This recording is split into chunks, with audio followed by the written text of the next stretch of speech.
FM in Ho, among the several affiliates that are currently hooked on to us. If you're watching us through Facebook, Pan-African Television spelled out info, you can use the opportunity and make a comment or anything you hear on the show, and I'll read it out as we go along.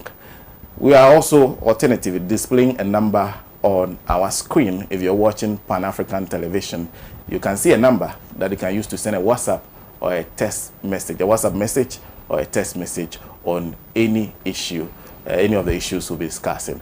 Once again, thank you for making time. So let's start with the issue regarding police protection for parliamentarians. And I'll start from my immediate left. I'll start from my immediate left with Mr. Ayagba. Good morning. Well, good morning, Sena, and good morning to my co-panelist, my senior Uncle Kwesi. I think the question of providing security for MPs, I think, has been one that has been talked about long. Oftentimes, is viewed with some kind of skepticism, and it hasn't been taken quite seriously, often because the nature of the discussion is seen as, well, we're trying to secure goodies for ourselves in terms of parliamentarians advancing that conversation. But I think we're forced into a space now where, given evidence and the misfortune of the MP for Infantsman dying grievously in a manner that all of us feel that something must be done. So I think the conversation now is forced almost in a place where you cannot be coy about it. You need to actually engage it with some measure of seriousness, knowing what tragic events we've just recorded. But I am thinking at this present time that we need to look at clearly general security of the population is the overarching focus and must be the drive for government. And in fact, whilst government provides that security, there's something we must also know, that this security, as it is a collective pursuit. So government can implement and invest as much as it wants in the security of the citizenry. But if there's that absence of citizen engagement to support with information, to be vigilant and participate as we ought to, and invest in our own personal securities, it may not amount to much. So it's a holistic approach that we need to look at whilst we've sessioned off some treatment for the MPs. I think I want us to kind of look at it from a holistic standpoint. So we need to take put in place measures that would guarantee and provide the general security of the population. And then in doing so, have this conversation about the parliamentarians. Now, my interest in hearing the debate now moved forward a bit more, and there's subsequent agreement to allocate some police protection for MPs is two things. One, is that sustainable? And two, is it only for purposes of responding to what has happened, or is a position that we honestly think that ought to be? Now, if it's just reactionary, then it means it's going to be short term. I'm not sure. But in principle, I disagree that we do what has been agreed in Parliament. Because then, the next time something tragic happens to a certain identifiable groups of people, then we may be forced to want to provide personal security for them. And then or if you don't do that, then you create a situation where people say, okay, well, then they are more important than us. When on balance, we're all citizens and there is no bigger citizen or smaller citizen. So I don't think that the targeted discussion of, oh, let's provide some security for MPs, I don't think is the way to go. We need to look at it more broadly and be a bit more holistic about it and say, okay, what can we do to ensure security across board? and what can citizens also do to support the provision and the advancement of our collective security. And the other part which I see in reacting to this by allocating or agreeing to allocate personal security to MPs is the cost in doing that and the kind of training that will be given to those police. Do they become special type of police that will be trained exclusively to do that job, or be regular everyday police? Then I can just go and point that officer and say, well, I want that officer as a guard, or a recruit of officers will just be allocated to Parliament, and Parliament will apportion them or allocate them to individuals. So I find it not a very thought through approach to solving the problem, but more one that is reactionary and then in the long term may not be sustainable. And that for me is concerning. So if we have to address this issue of security, it has to be holistic, not this kind of pigeonhole approach of say, well, if MPs have, an MP has suffered this misfortune, then let's now try to apportion security to all MPs. And I think that for me is not a strategic way of solving the problem. We need to focus on general security environment for all citizens and not be targeting in the manner we're doing in Parliament. That for me is my initial reaction to that. Thank you. Thank you, Mr. Anyagba. And if you just join us, the mother of all talk shows, Alhaji, and Alhaji, of course. Let me move immediately. I know he just settled, but I think he's the best person to speak to at this time. He's Member of Parliament for Tamale North. They are the ones who are going to be provided the security. They managed to keep the public out that day, and then they held day end. I think he's also a member. Ambrose there is also a member of Parliament. Right. They sat down and they reached an agreement, which they then communicated to us. When the media interrogated it, the Deputy Minister of Defense says we are against Parliament. The media is brewing public sentiments against Parliament. So, Honourable Sena, take us through what happened. Well, to be fair, I think that the accurate report of what happened on the day will be that the Speaker directed or requested the Minister of Interior to brief the House on arrangements that had been put in place to guarantee member security. And so as part of his briefing, among other things, the suggestion to provide personal security by way of assigning 200 policemen to the members of Parliament came up. And that is what was eventually communicated to the media after the meeting with the Speaker and members of Parliament. Now, this announcement has generated, the usual, disaffection and, if you like, hula baloo. Anytime privileges and, facilities meant for members of Parliament comes up, this usually is the reaction. And I have asked myself why. And I think that it is partly because of the general frustration that the Ghanaian people have about our political system. Unfortunately, or however you look at it, members of Parliament become the victims of the general frustration of the Ghanaian people about our political system. So anytime the public want to express their disaffection and their disappointment in political authority or political leadership, somehow the members of Parliament become the, if you like, the lightning rod to show their anger. And it is explainable.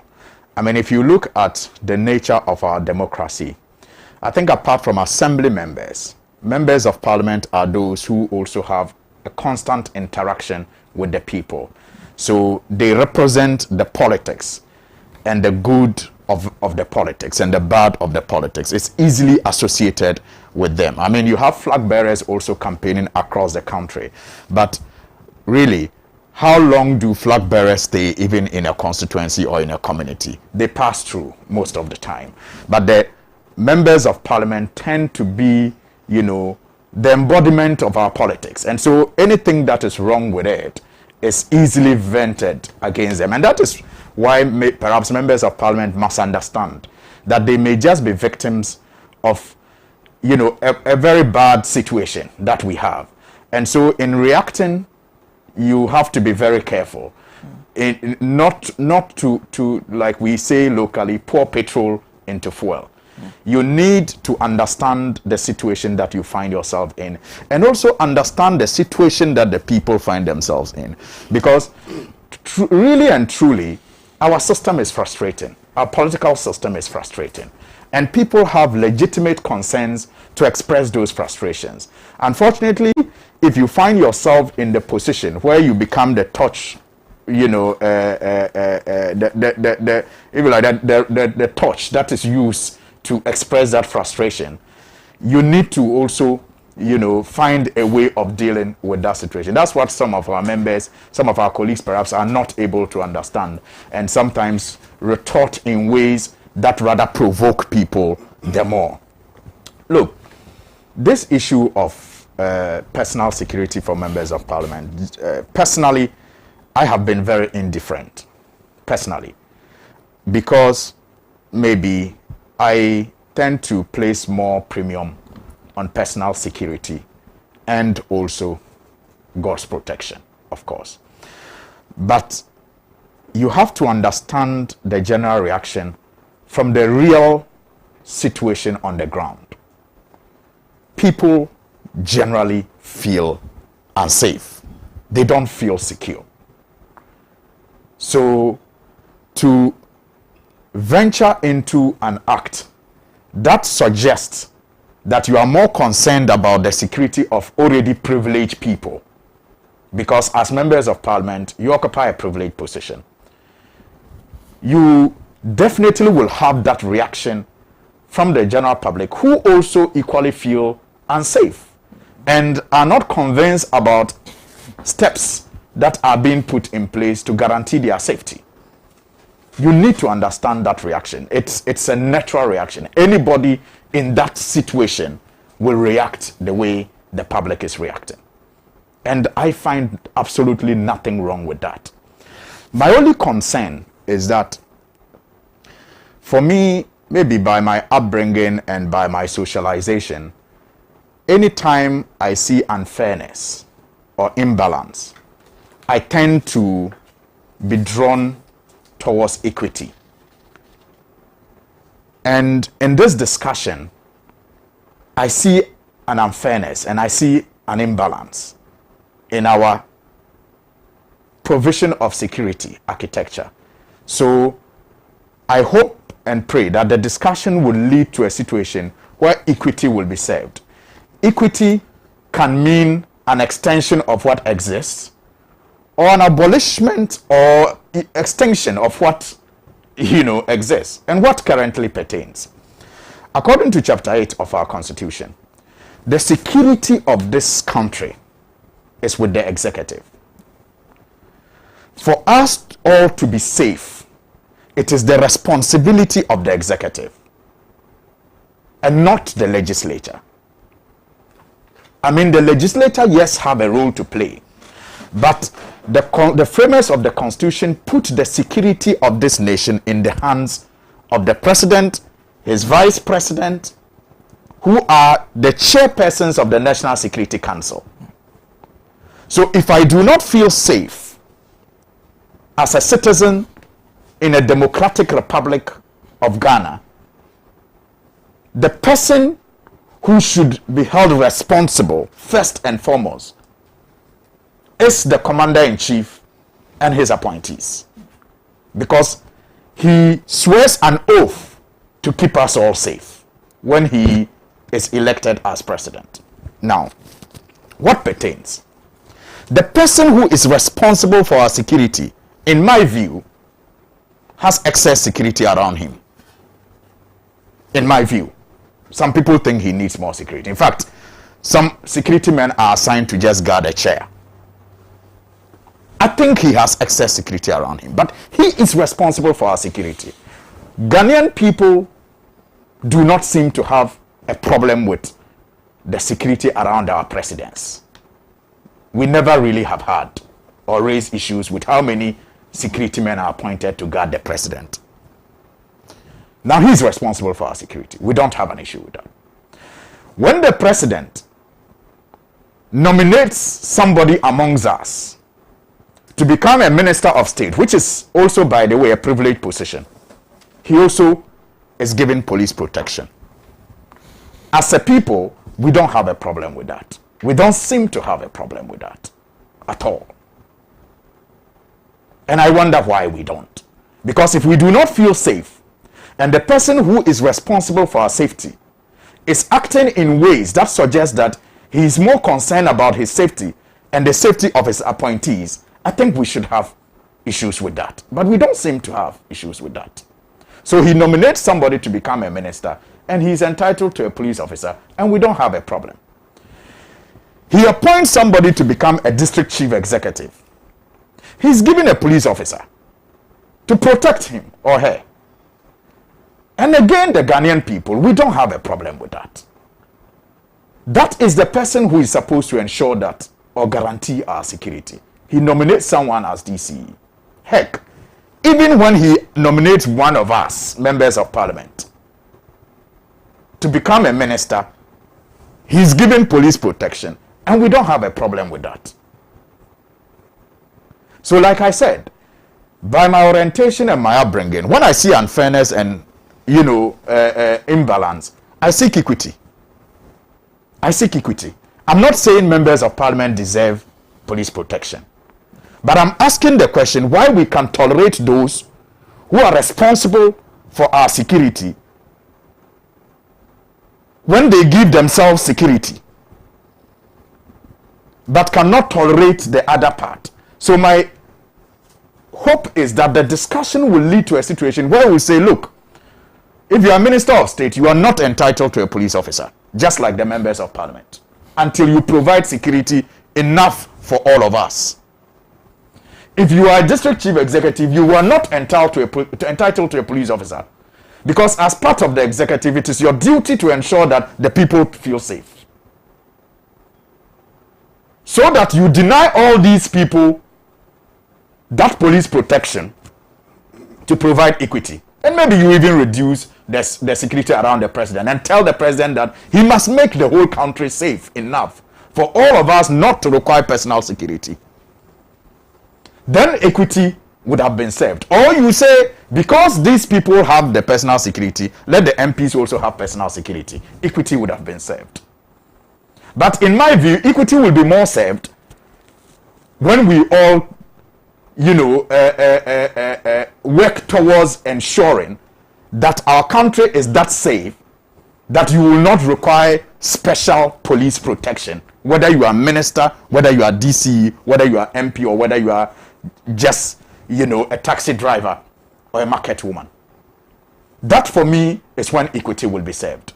But whose responsibility really and truly is it to ensure that a situation like that happens? I think by the constitution is the executive, is the president who is the commander-in-chief of the Ghana Armed Forces. And so today, if we all feel insecure, yes, the members of parliament may be acting in ways that seem insensitive to the general plight. To the plight of the general public. But who has made it so? Who has created a situation where we are all trying to make sure that we get security for ourselves? If you can afford, as a citizen, you go get security, personal security. Why? Because your government has failed you. That perhaps is the elephant in the room. This whole talk of insecurity is because authorities have not lived up to expectation in providing us the necessary security required. But shy of blaming the executive and the government, we are doing patches here and there, because providing members of parliament police protection will not guarantee or ensure security across the country. But that should be the ideal we should be working towards. So, for me, this whole talk about insecurity is a reflection of the poor performance of President Akufo-Addo and his appointees. And guess what, Sena? The president is on record to have appointed the biggest security architecture in the Fourth Republic. The biggest in terms of numbers. And when he was even challenged about the numbers he was appointing, his justification was that there was so much work to be done for our good. 3 years, 4 years down the line, what is the output of those huge numbers put in charge of our security, drawing the taxpayers' money and living at our expense? The result is the unexplained murders, the increased numbers in robberies, and the general insecurity that we face. The sad part of it is that instead of acknowledging this failure and perhaps giving us hope,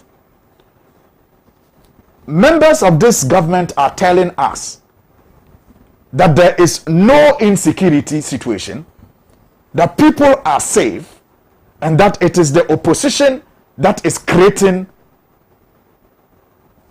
or painting a picture of insecurity. So whether armed robbers are attacking and raping people, in fact in 2019, between January and June, according to the police records, over 900 robberies, just robberies, had been recorded. And yet they tell you that it is just a picture that is painted. We still cannot tell how Ahmed Saleh was killed, who did it, and for what. There was a lady at Gapura. We can't tell how he was killed, who did it, what for. There was an engineer at the Ghana Water Company Limited, Joe. We don't know how it happened. And many,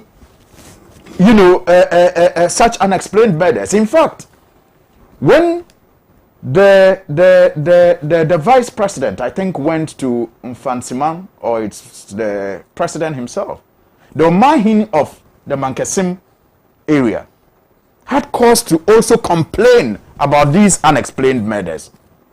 And in her area, she even made references to the killing of a BNI officer and another lieutenant corporal that they are unable to explain and are unaware of investigations and where the investigations have gotten to in relation to those murders.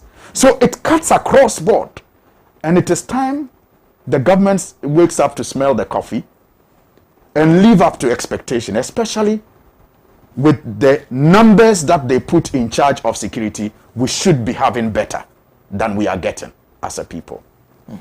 Thank you. Before I go to Na Okono, let me just read a couple of your messages.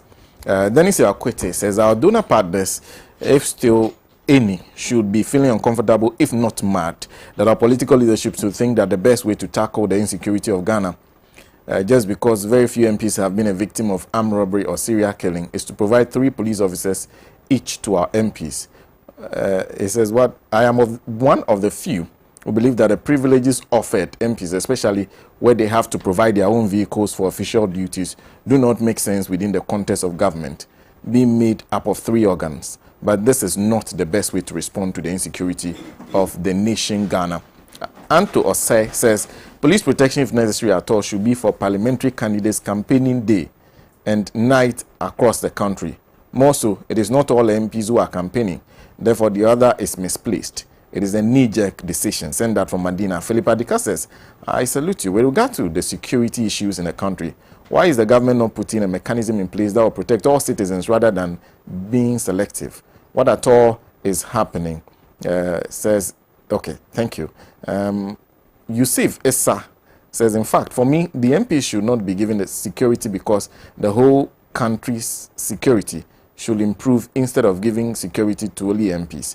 Kofi Brufire, I think the various parties could train their vigilante groups to provide security for their parliamentary members instead of recruiting these vigilante members into the national system, it says. Positive change in Medina. Let me read this one, then I'll go to now. The Ghanaian politicians are scared of gun attacks. Therefore, they are asking for police protection 24/7. They are scared to be killed, but they are not ashamed and scared to see the ordinary voters on the streets naked, barefooted, desperate, jobless, and hungry after they have stolen all our money and wealth. Thank you for those messages. Let me read one more from Budedu Jesus. Politicians messed up the security services, and now they want protection. Do they know the number of citizens who are maimed on daily basis? Go to the UK, and you see ministers going to work on public transport because the system is working. Now, good morning once again. I wouldn't say that providing security for members of parliament is bad. It is in the right direction, but to what extent? I think if we should handle the situation, let us pick it from the root points. I remember in 2016 and in the NPP manifesto, where page 14, specifically chapter 14, page 147, talks about security, how the president assured us of providing security for the people of Ghana and condemning John Dramani Mahama for making the security of Ghana very, very bad.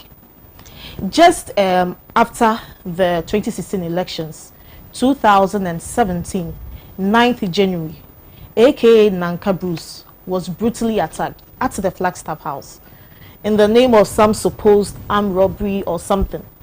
Then just some few months later, we can talk about the judge or the courtroom that was attacked in the Ashanti region by these hoodlums, all we know as the Delta Forces.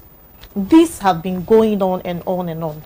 But then what we should know is that there have been a lot of insecurity in the country from 2016 to now.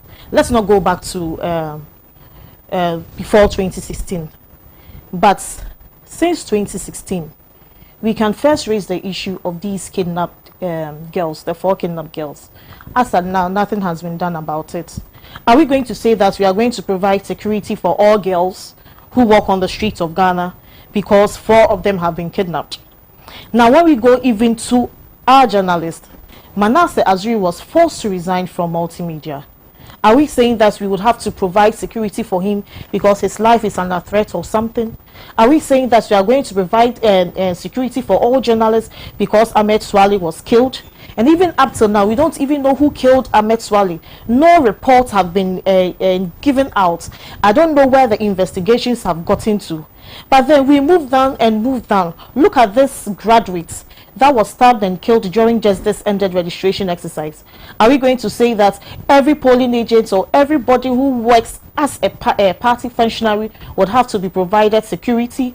Are we going to say that let's not just narrow it to one particular group of people or one special kind of people, but let's look at the security as a country. Let's look at anyone who works on the streets. Let's look at the Ayawaso by-elections. We say that all the NDC members should be provided special security because when they move to Ayawaso, they are going to be beaten or gunshots are going to move around. Let's just narrow it down to Kaswa. What happened in Kaswa recently during the registration exercise? A lot of people were beaten. A lot of gunshots were flying through the air. Nothing has been said about it. Even though a minister has come out to say that she fired the gunshots, people's properties were destroyed. But yet, nothing has been done about it. And this is coming from a minister of state. And if in such a situation, the government cannot bring out the issues or cannot even bring out proper investigations into this matter, and we want to say, I think it is more of a selfish decision. If we are to handle the security of this country, let us handle the security from everybody's perspective. What of the woman who walks down the road? What of the trader who sells at the market, who feels that she's insecure because some task force would come beat her up next day? Let us look at all these issues. I think the security in the country is just bad. It has been nothing good to write home about since 2016. The country is in a bad state under this government. I would say personally that during the registration, I was attacked. What has been done about it? There were text messages, threat messages that came on me. Still, it's been a little over a year and nothing has been done about it. So would I say because of this, I need 20 security around me everywhere I go? Then what of my neighbor who also feels threatened because of the threat on me? Am I also going to provide that same security for that neighbor as well? Let us look at this and let us handle the situation from its root cause. Let us try and have a good security system in this country. When we say equity should be distributed fairly, we cannot favor one side and leave one side. No one is more human than the other. Despite everything, I think the security in this country is nothing good to write home about. And the president and his people should do something about it to protect every Ghanaian on this land. Thank you. Thank you. Thank you. Then let me jump immediately to Mr. Pratt. Well, last week or thereabout, the Member of Parliament was gruesomely murdered. Now it is significant to note that from all the reports we are getting, he was not attacked because he was a Member of Parliament. He was attacked in the normal, regular robbery incident. It was during the attack that the attackers found out, excuse me, found out that he was a Member of Parliament and so on. I think that the attack on the Member of Parliament is something that we should all be feeling very wheezy about. My voice is failing me. I'll get over it, you know. We should all feel very wheezy about. He's been attacked, he's been murdered in the most gruesome manner. However, I do not think that a revulsion at the murder of this MP can in any way justify the provision of police security for members of parliament. There's no way that we can justify that. First of all, in all of Ghana, we have a total of 30,000 policemen. 30,000 policemen, which works out to 1,000 policemen for 1 million people. You understand? Works out to 1,000 policemen for 1 million people. The decision of the Interior Ministry is to allocate 3 policemen to 1 member of parliament. So if you look at the figures, what we are going to do is that we are going to deny 1 million people police protection in order to be able to cater for 275 people. And I'm very, very worried about this situation. This is unfair. It's unjustified. There's nothing that can justify this situation. We are told already that 75 members of parliament already have police protection, in addition to ranking members who also have police protection. So we're talking about 200 members of parliament who have no police protection at all. And the initial arrangement is to have these 200 members of parliament have 1 policeman each as a protector between now and December. Thereafter, we are going to provide them with 1,000 policemen, working out about 3 per member of parliament. That is, if you just if you take the number 275. But we are told already that some of them have police protection. So we may end up with about 4 or 5 policemen to 1 member of parliament if you do the mathematics. I think this is absolutely crazy. It doesn't make any sense. It's a terrible waste of resources, and I am totally opposed to it. I'm totally opposed to it also on account of the fact that there's a trend in this country where we deliberately insulate the elite, the privilege, from what happens to everybody else in this country. And by insulating them from what happens to everybody else in this country, they become insensitive. They are not aware of the gravity of the problems that confront our people and so on. And I'm totally opposed to this. Forget the police protection. In this country, how many of our elected political leaders at the very top level have their children schooling in our country? How many of them? Many of them have sent their children to schools abroad. They don't go to school here at all. So when they come talking about junior high school and senior high school and free SHS and so on, ask them how many of them have their children in that system. If the system they are creating for us is good for everybody, they should also be enjoying it. I don't see how they can create systems for us which are good for us but which are bad for them. If the systems they create for us are good, all of us must enjoy those systems. Medical care. Let them get a headache. What happens? All of them are going to abroad for medical attention. You know, for diseases which are curable here and so on. They are all going abroad for medical attention. How do we expect them to improve our health system when they are insulated from suffering what we suffer in our country, in our health system and so on? And it goes for every other thing. They don't suffer what ordinary people suffer, so they don't understand ordinary people when they complain. They don't suffer what ordinary people suffer, so they don't make any effort to solve the problems of ordinary people. And this must be worrying for all of us. You understand? In any case, what is the cause of the insecurity? What is the cause of the insecurity in the country which compels us to provide 3 policemen for every member of parliament? What's the cause of insecurity?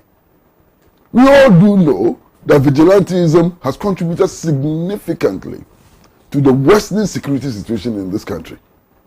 Who are those who created those vigilante groups and encouraged those vigilante groups? Who are those people who are arming vigilante groups with pepper sprays to attack innocent people at registration centers? Who are those people firing guns at registration centers and so on? You understand? Who are those people defending the vigilante groups and funding the vigilante groups? So the elite in our society are creating problems. And when they've created the problems for all of us, they want to escape their own handiwork. And I think this is clearly unacceptable. Why? They're talking about violence, violent crime, and so on. We are talking about the need to build a peaceful society and so on. I'm sure all of us have heard of situations in Parliament where members of Parliament are slapping each other. I'm sure you've heard it. And then when they turn round, you know, they need protection against the violence that they themselves engineer, portray, and support. It is clearly unacceptable. We cannot accept this situation, you understand? In any case, what is the level of insecurity in our country? This is not the first member of parliament to be killed. In fact, one of the cases which is fresh in our memory is the case of J.B. Dankwa Edu. To what extent has the police investigated the matter? To what extent has there been some certainty about the motives for the killing, who were responsible for the killing, and so on? You understand? Beyond that, there have been many other cases. There's a case of a gentleman who was in front of the Fiesta Royal Hotel, and 2 persons on a motorbike just went up to him and shot him dead. What has happened to that? Have we found the culprits? What has happened in order to provide justice to that person and so on? Beyond that, there's the case of Ahmed Swari, which has been mentioned over and over and over again. A journalist closes from work, he's driving home, somewhere near Medina, he's gunned down by people on motorbikes. Where has the investigation gone to and so on? Only recently, there was a case in somewhere, I've forgotten the place, where police actually discovered an uncompleted building with close to 10 decomposed bodies there. Somebody had been killing people and dumping the bodies in this uncompleted building. What has happened to that? We have come to the point where now we have kidnapping for ransom. Unprecedented in our history. Kidnapping for ransom. There's the case of the Takrady girls and so on. You know, until recently, you couldn't drive on the motorway and make the mistake of stopping even for a moment. You'll be attacked, you'll be robbed, and so on. So, I just returned from Wa. You know, last weekend, I couldn't be on this program because I was in Wa. You can't drive from Tamale to Wa in the night without heavy police escort because of the operation of armed robbers on the road. I mean, Kintampo Tamale Road is a no-go area. There are so many places in our country where you cannot take the risk of driving in the night because of the activities of armed robbers and so on. And we are not doing anything about this. We are not increasing the police citizenship ratio. We are not doing anything about this. And we think that by providing 3 policemen to 1 member of parliament, we are doing something to resolve the security problem. I can't simply understand this. In any case, the policemen we are providing to protect members of parliament, to what extent are they themselves protected? Remember the case that happened at the Atomic Energy Commission police station? And it turned out that even the policemen in that station did not have rifles that worked. There were only about 1 or 2 rifles that worked in the whole of the police station. They did not have ammo, they did not have bulletproof vests, and so on. So the very policemen that we are calling upon to go and protect others are themselves not protected. I'm sure you've all heard about cases of police barracks being attacked and robbed. You've heard about them and so on. So we are in a state of general insecurity. The judges, I hear people say that, oh, as for judges, they are police protection and so on. Do you know what happens to the judges? Have we so soon forgotten about the judge who sat in Kumasi, who had to flee because her court was attacked? Haven't we heard about people threatening to deal with judges? Haven't we heard about that? And so on. So this state of general insecurity must be addressed rather than allotting 3 policemen to every member of parliament. Now, I think it's important for us also to begin to look at what is the general cause of the insecurity. And there's no doubt that the national economic situation is also heavily responsible for this state of affairs. The levels of unemployment, the levels of desperation in our society, people who have no access to medical care, people who are unable to feed themselves and their families and so on, have gotten to the point of desperation where they will do anything to survive. And this is one of the major causes of the insecurity, you know, that we have in our country. And then also, the political architecture itself, the political architecture and public administration is also responsible for this level of insecurity. Look, over the last couple of years, how many people who are affiliated to political parties have committed crime and gotten away with a commission of crime? How many people? So if you have a situation where people believe that the security services, the judiciary, and other institutions which are meant to keep us safe act on the basis of political bias, why would you not have insecurity in the country? Why would you not have insecurity in the country? Look at how, for example, the Muntie were treated in the contempt case. And look at how other contempt cases are being treated. Where is the fairness? Where is the justice? You understand? So all of this add up.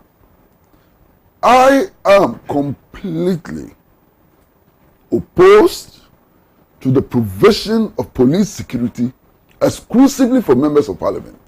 I'm implacably opposed to that.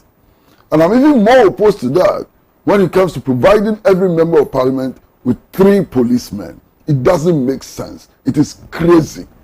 Absolutely crazy. Nothing can justify 3 policemen for an MP when we have a situation where in our country, 1 policeman takes care of how many people? You have a situation where there's 1,000 policemen, 1,000 policemen to 1 million people. That works out to 1 policeman per how many people, and so on. And then in the midst of all of this, we decide that as of members of parliament, they are so special. We've come back to the divine rule of kings and divine rule of MPs and so on. And therefore they should have 3 policemen guarding them. It's a crazy decision, and it should be stopped as quickly as possible. It will annoy the population. It reinforce the belief that the overprivileged in our society want to accumulate more privileges for themselves at the expense of the people. And I don't support this. It must not be implemented. Thank you. Thank you very much, Mr. Pratt. I don't know, you want to read, but could you give me just a quick second to make some comments on some statements made? I think the format is that Okay, you can take so your okay, turn and then to do that. Yes, yes, Okay. yes. So I will take a short That's break. all right. When I come back, I'll read a few messages and then we'll start a discussion on flats. You have an opportunity to go through that when you're doing that. Okay. So we'll take a break. We'll be back.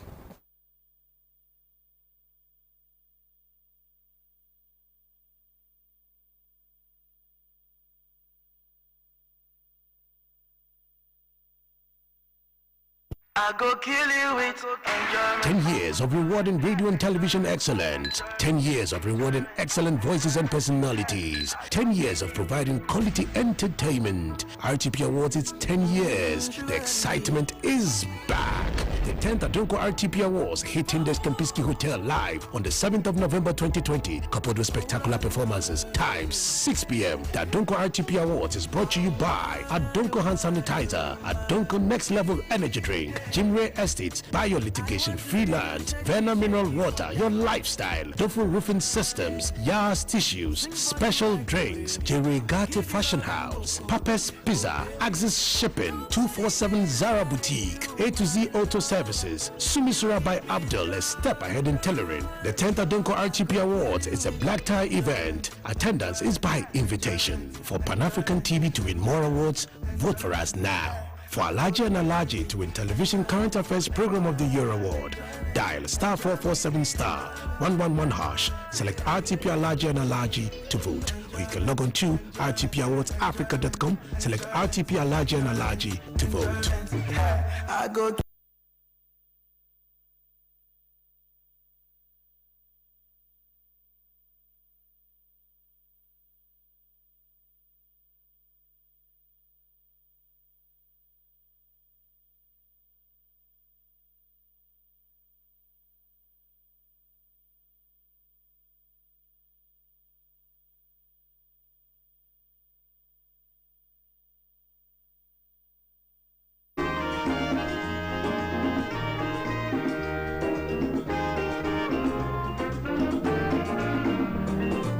He has labored, he has suffered to lead his people into the land of freedom.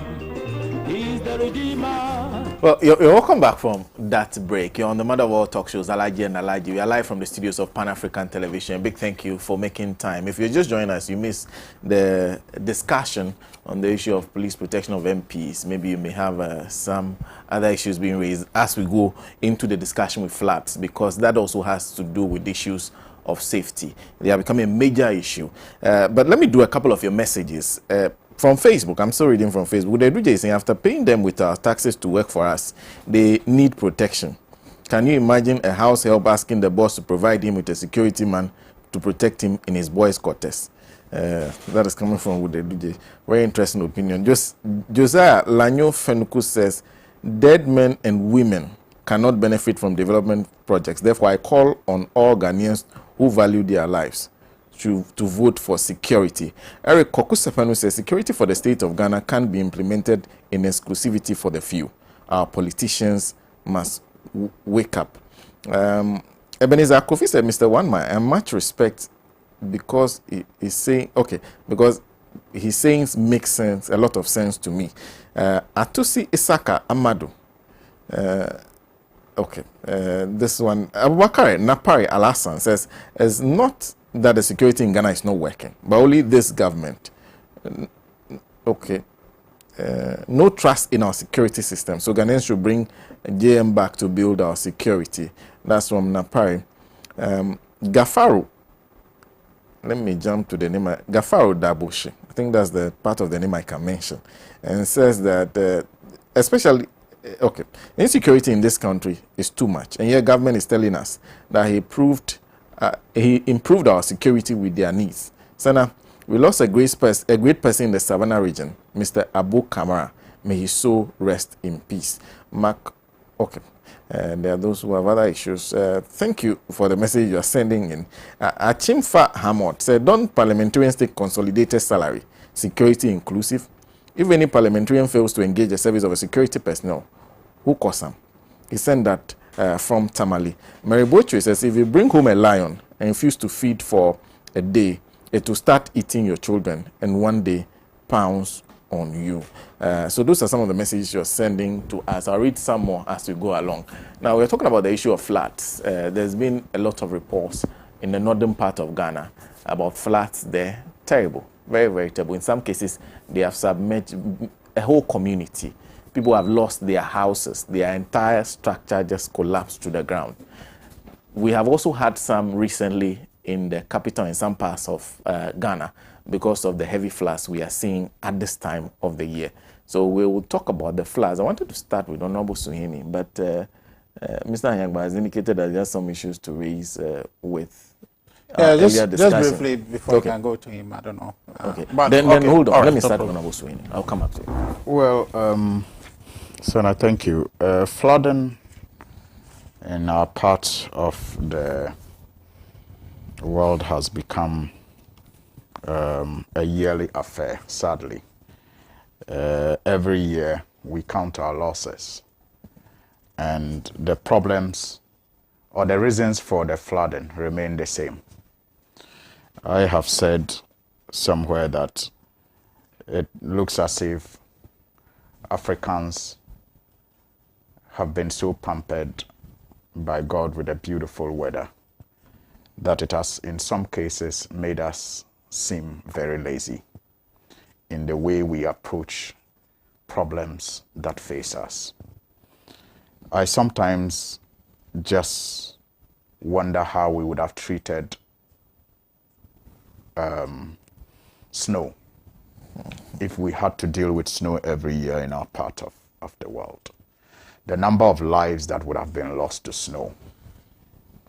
Because I do not think the solutions to flooding are that difficult compared to the solutions that the West have developed to contain snow.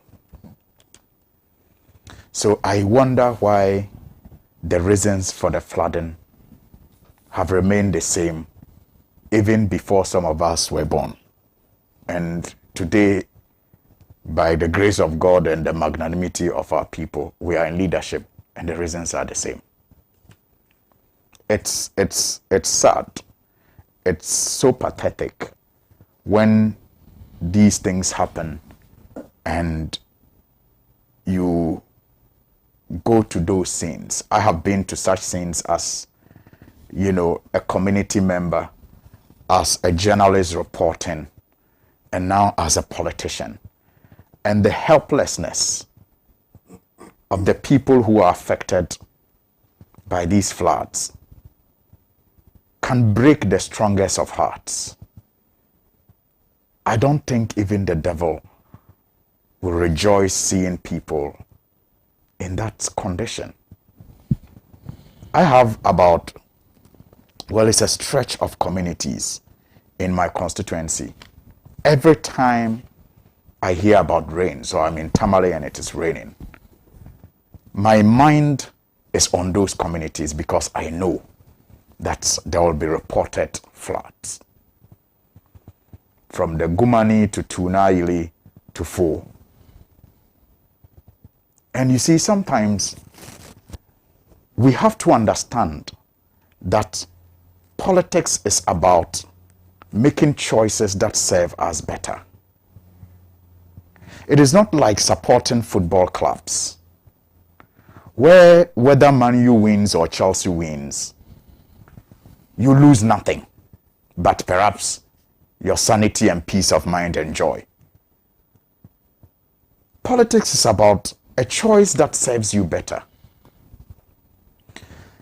Sena, these communities that I mentioned in my constituency, and you see, when you make these allusions, it is very easy to dismiss them as politics, plain politics. But what is really the use of politics if it does not serve our people better? These communities that I talk of, in the past, before I became a member of parliament, when the NDC was in office, I personally witnessed a number of desalting in the drains that run across those communities. Yes, that's not the best. That's not the ideal. But that is how the situation is ameliorated. So there were regular desalting of the drains in those communities before the rain set in. So even if there were floods, the impact, the gravity was less. And I agree that that is not the ideal. I don't think even that is acceptable, because we must have drains in the long run that are wide enough to contain the water, and that are also, close, so to avoid silting and choking. But in the absence of that, if there is any effort towards ameliorating the situation, right, like regular desalting every year by the authorities in charge, it is, even if not commendable, but it is fair to take note of that, especially when you live in a regime or at a time, Sena, in the last 3 years or 4 years, not the urban roads, not the assembly has allocated a penny for the desalting of those drains. In fact, out of frustration,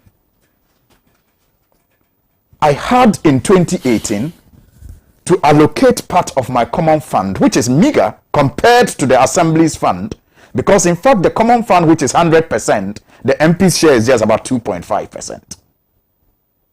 The common fund that is for the assembly, the share of the MP is just 2.5. So I had to allocate a share of my common fund to desalting part of those drains out of frustration, after I had followed up to the urban roads and the assembly, and my pleas fell on deaf ears.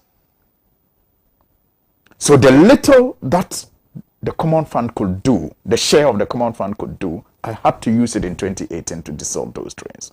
Because after going round the communities and seeing the plight of the victims, I could not look on again that year, even as state authorities like the urban roads and the assembly were, if you like, were engaged in dereliction of duty.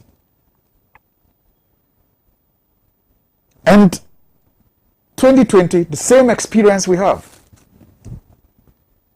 And it is not just the Tamale North constituency, it's across the country. Many of the areas that used to see some level of preparation by way of cleaning gutters and drains in wait of the rain have not experienced that under this regime. Many times, it is after the floods that we are told contracts are now being awarded to desalt some of these drains. In the end, huge sums of money is quoted as allocations made for work that you cannot even feel on the ground. but floods that you can experience after those huge allocations are announced. As to where those monies go to, your guess is as good as mine.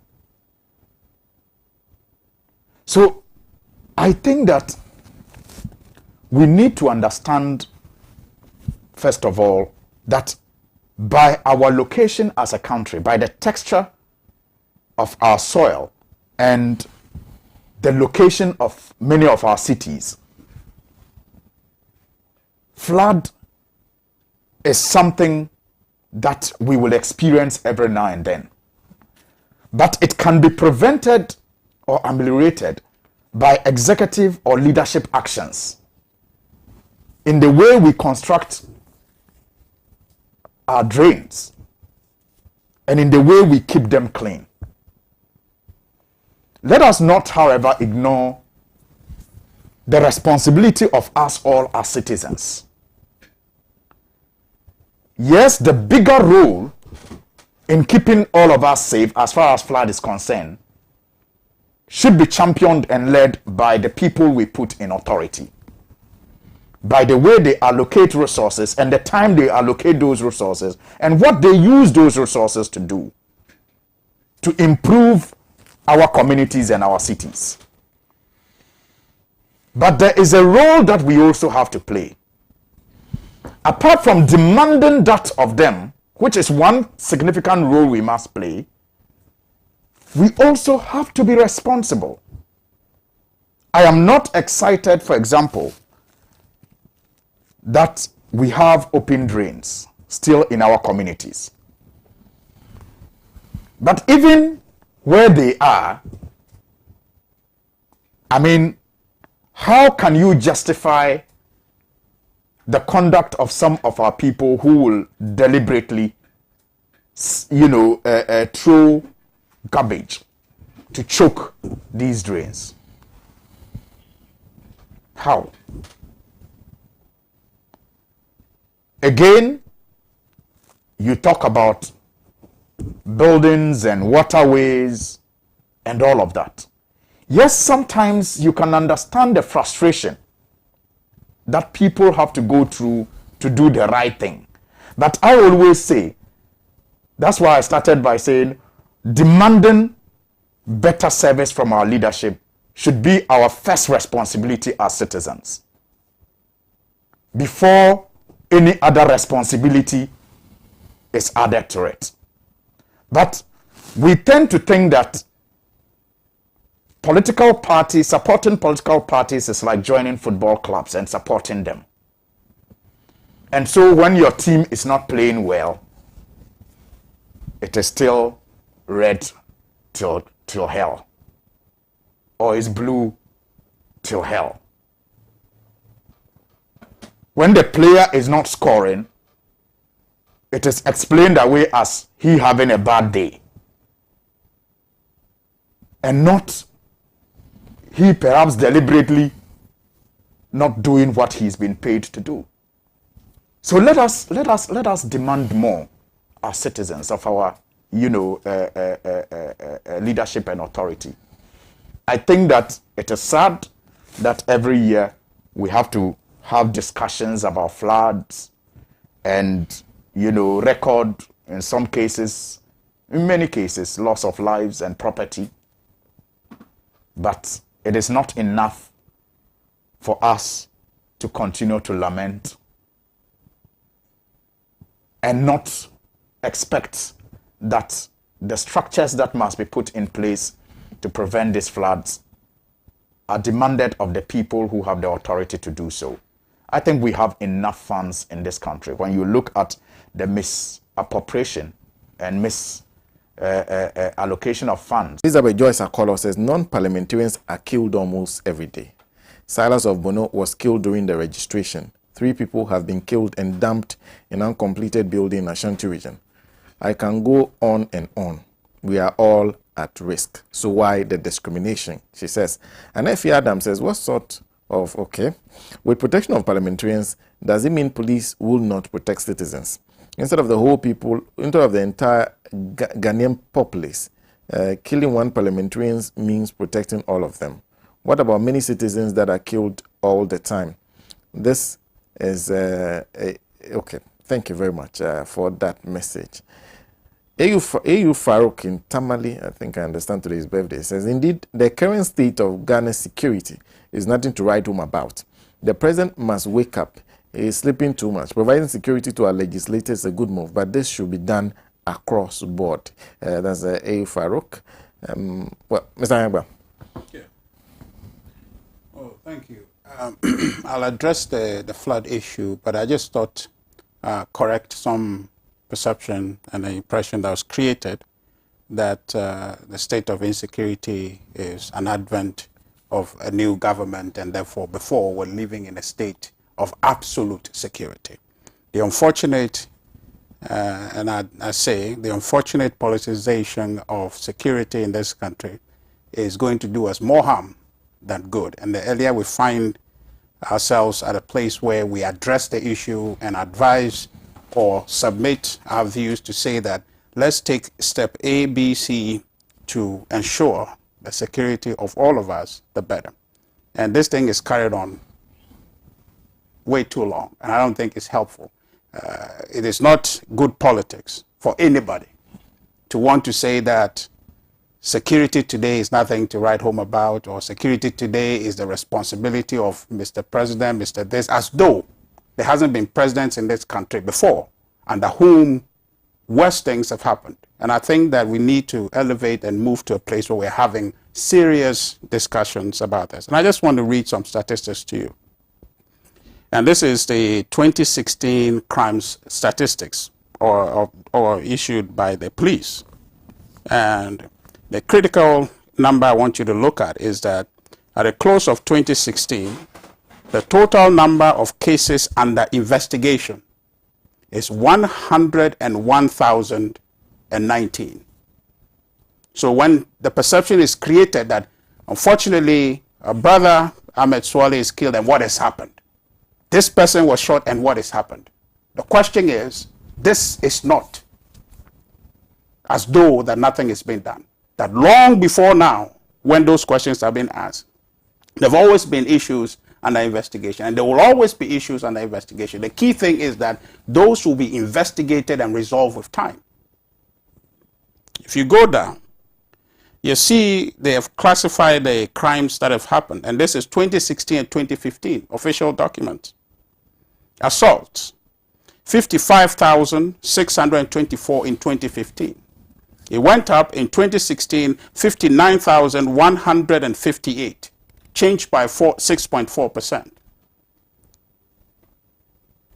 Fraud and the rest of them, all of them increasing, 2015, 2016. Now, other offenses much in the lane of the discussion, the insecurity we're talking about, murders. In 2015, 525 people were murdered in this country in 2015. That changed positively, went up by 4.6%. In 2016, 549. Robberies. In 2015, 1,411. 2016, 1,397. Rape, defilement, all along the line going up. In this country, in 2016, people were killed. An MP was murdered. In Volta region then, in Volta region, in Kwanta, DC was shot. The discussion we must have, Sena, is not a political one, but I see a narrative forming where people, because it's a political year, election year, they are coming together to say, oh, insecurity, insecurity there. What about what has happened before? This problem has always been with us and will always be, even in the best places where security is. In the Americas, how many murders have we had this year?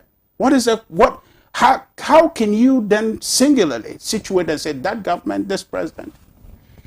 It's absurd to begin to have that conversation. In most cases, Sena, it takes away from the constructive conversations we must have and the ideas we must share to say that this is how the problem occurs and this is how we must approach it. We must leave this cheap conversation about let's put the blame here and put the blame here. Because I can do that with you and say that under a certain president, all of these things happened. And that same person wants to come to Ghana and they want to lead this country. So therefore, he is to be feared more than anything.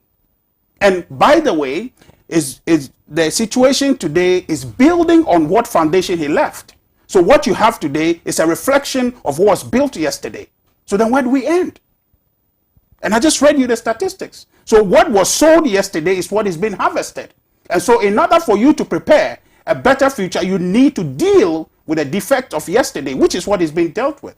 So I am, sometimes I get frustrated by such very simplistic discussions. To say that it is this person to be blamed, that person to be blamed, when we know that these are issues that must be engaged and contended, and they are ongoing discussions that we must have. This will not win anybody elections. This should not be a basis for anybody to want to say, oh, I am better, especially when you have a worse record. So for me, let's engage a conversation to say, how do we ensure security for the majority of Ghanaians? And that, I said earlier, is a collective engagement. I must be vigilant, I must be aware, I must be engaged. When I see things in my community, I must inform police. Police investment must go, patrols and the rest of it. Government must invest in the police service, which is being done, but more must be done. But let's have the conversation along the lines of ensuring that in the end, we are coming up with ideas that would help us solve the problem and move away from this perennial blame of this insecurity as though you have a better record to share. It's absolutely, for me, unhelpful. Okay? Presidents have always had securities around them. And so it's not an exclusive situation that a current president has security that is unheard of. That's how it has been the norm. In fact, former President Rawlings had more. Right?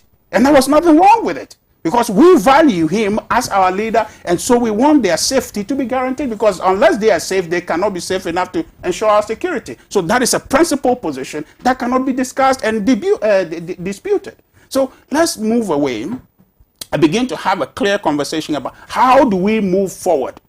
How is it that we can solve the problems of this country? I think one of the things we have not done well in this country is to be able to sectionalize every discussion and make it an advantage discussion for me or for them or for against them, and that doesn't lead us anywhere. In the end, we would have wasted our energies to vent on issues, but then it really does not produce any value for solution.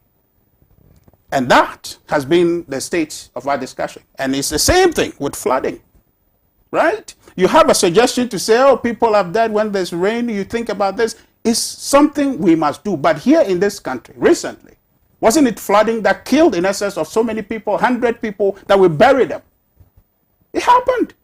So it's a problem that we have to have a discussion about dispassionately. It should be a dispassionate conversation to say, how do we solve this problem? And the problem is twofold. We must build our drainage systems. We must, actually threefold. We must ensure that the town and country planning regime and adhere strictly to what is acceptable and what is not acceptable. Today, when somebody decides to build a house and you can do it overnight, and by the time anybody wakes up, the house is there, it becomes difficult to break it down. It should be possible to do that if that is going to create a problem for all of us in society, right? We must be in a position to enforce the standards, the building codes and all the standards that has been approved to ensure that there's free flow of water, because water will always find its level. Doesn't matter what you are doing and what time of day it is, they will find its level. So we need to plan to safeguard that. The third component of that is that we as citizens must be responsible. We can have open drains, but when people don't litter in them such that they choke, those drains perhaps would be able to function, right? The open littering of our communities, the irresponsibility that we citizens approach with this, even sometimes in our own communities, creates much problem than just the investment in desilting and investment in covering our gutters. So we need to have a conversation in this country that focuses on us. Because in the final analysis, Sena, we live in our communities. In the final analysis, we own our country. Whether or not it's NDC that is ruling this country, what portion or what community I belong to, that is what I protect. That's what I have responsibility for. So we need to move away from creating this perception that, okay, well, somehow government must do A, B, and C. Who are the government, or who is the government, by the way? We are. So what I do enable or disenable the government to be able to achieve its ends of providing for me the security and safety I need. So if I am not doing what I am supposed to do, then indirectly I'm contributing to the outcomes that I don't think is deserving of my state as a citizen. So we need to get to the point, and that also is what we must bring to the conversation and say, okay, well, here is the line. Government must invest in A, B, and C. Citizen must undertake A, B, and C step. It's a collective effort to build this country. I find it sometimes heartbreaking where you find communities where they know when it rains today, there might be some overflow of water.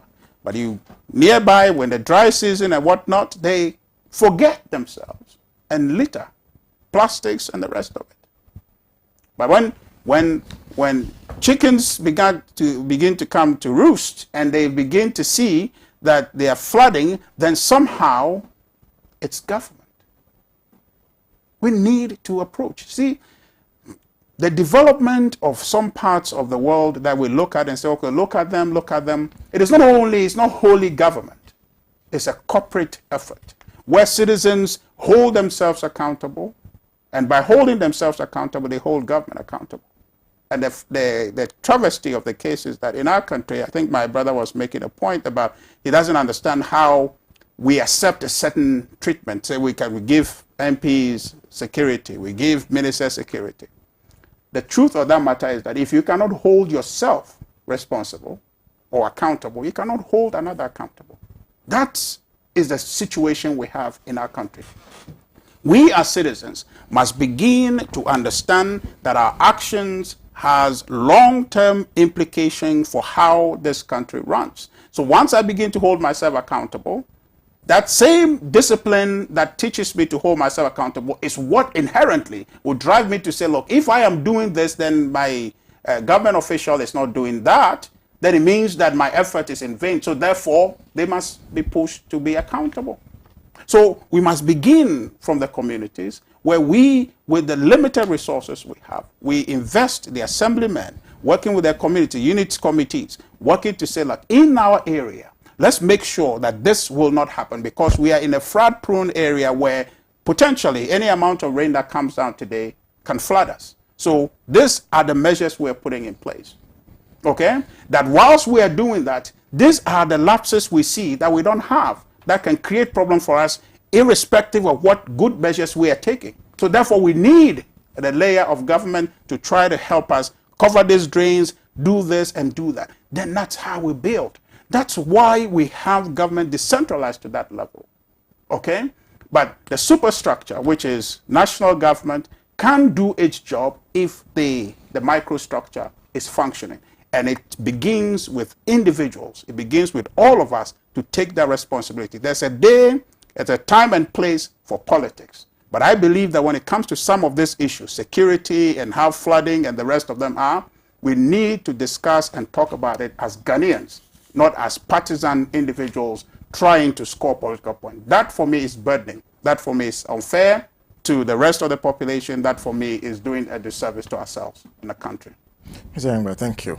Just a few messages before I go to now. Musa Batwa in Kumasi says, Sena, as much as I agree that MPs must be provided with personal security, I'm more concerned about the general insecurity that we have at hand. But the attitude of Major Retired Erokodro is not helpful. Every Ghanaian life matters, but unfortunately, at the time we have 6 security couples, we are witnessing unprecedented level of insecurity.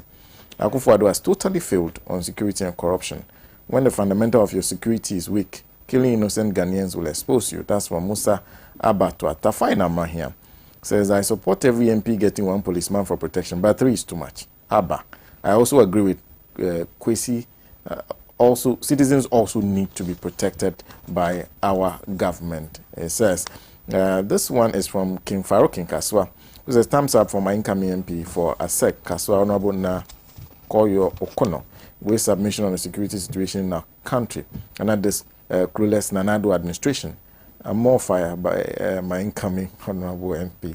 Thank you. Oli Flavor says, state of insecurity in Ghana under Akufo-Addo worsening. I'm disappointed that the NPP government is gradually creating the necessary conditions to destabilize the country. Nanado, the outgoing current president, promised to fight, but which he has abysmally failed to do, and instead institutionalize it. In addition, let it be sounded in the corridors of the Nana Akufo-Addo government that these numerous acts of lawlessness and government's use of extreme oppression are enough recipe to invite other political disturbances with a tendency of plunging the country into chaos and eroding our democratic credentials. We can't let Nanado tear down this country. We are protected by kicking him out come 7th December. That's from Oli Flavor. Send that one. Let me, Maswell. Okay, this one is from Dennis Yakwete, who says, please, can you ask my Ketu South brother for me whether it is the responsibility of SEBI, Farmers Association, to desilt our drains? I am not comfortable with Richard's defense, which has become part of him to the extent anytime his government is being taken on, then it is politics. What then is politics? I can only hope that Uncle Kwesi said, he says, Masola probably says, tell Richard Ahiagba that I said it should be, okay, what kind of argument, with the kind of argument he's putting across with respect to the heightened insecurity we're experiencing under his incompetent government? Was he in Pluto or Mars or Jupiter when his party prior to the 2016 elections promised in their manifesto that when voted for, they'll make sure we are sure under them and not to have any cause to worry? So what is he sitting there trying to compare what happened in the past to what's happening today? Did Ghanaians not vote for them with the hope that they will be much secured as they promised them? So if there's heightened insecurity and people are concerned about it, they should not try to insult our intelligence by saying we should not talk about it. Because if there is a very secure environment under them, they are the first to count it as one of their achievements. It should give us a break. Since regards to now, let me end with Hadim Pickfam, who says, you appointed 125 ministers to milk the country dry, and in so doing, you haven't achieved anything. You have turned Ghana into a Trojan horse. Nothing is going on. There's a clear difference between President Nanado and former President the humble JDM. 4 years ago, in time like this, GM was commissioning projects, including most that the public has started using. And in 4 years of President Akufo-Addo is cutting short. Sorry, Mr. President, we the good people of Ghana are wise now. We don't need this game again. Now. Okay, before I go to the flooding issue, let me, I wouldn't want to respond to Richard's arguments on what the security is in the country, but I would want to touch on some few points.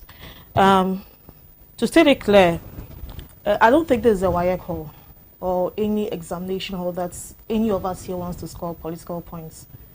We are here talking about our security, the security of both of us, the security of the good people of Ghana, the security of everybody living on this soil. So we are talking about the issues. We are analyzing the issues. We are talking about the trending issues from 2016 coming down. We are referring it to the Takrady case, bringing down to people that were killed, to the journalists that were killed, to the judges that were attacked. We are connecting it with issues that have happened currently. Now, I wouldn't say that the NDC period, we did fantastically well when it came to security. But then we are comparing two situations here. This time, the NPP government with security is bad. Let me read from the police reports, the police crime reports, which says that in 2018, cases have increasingly been very, very high. It's a big data. I cannot bring out everything. But in 2018, the cases in robbery and in crime have been so high as compared to the previous 4 years. This is coming from the police reports.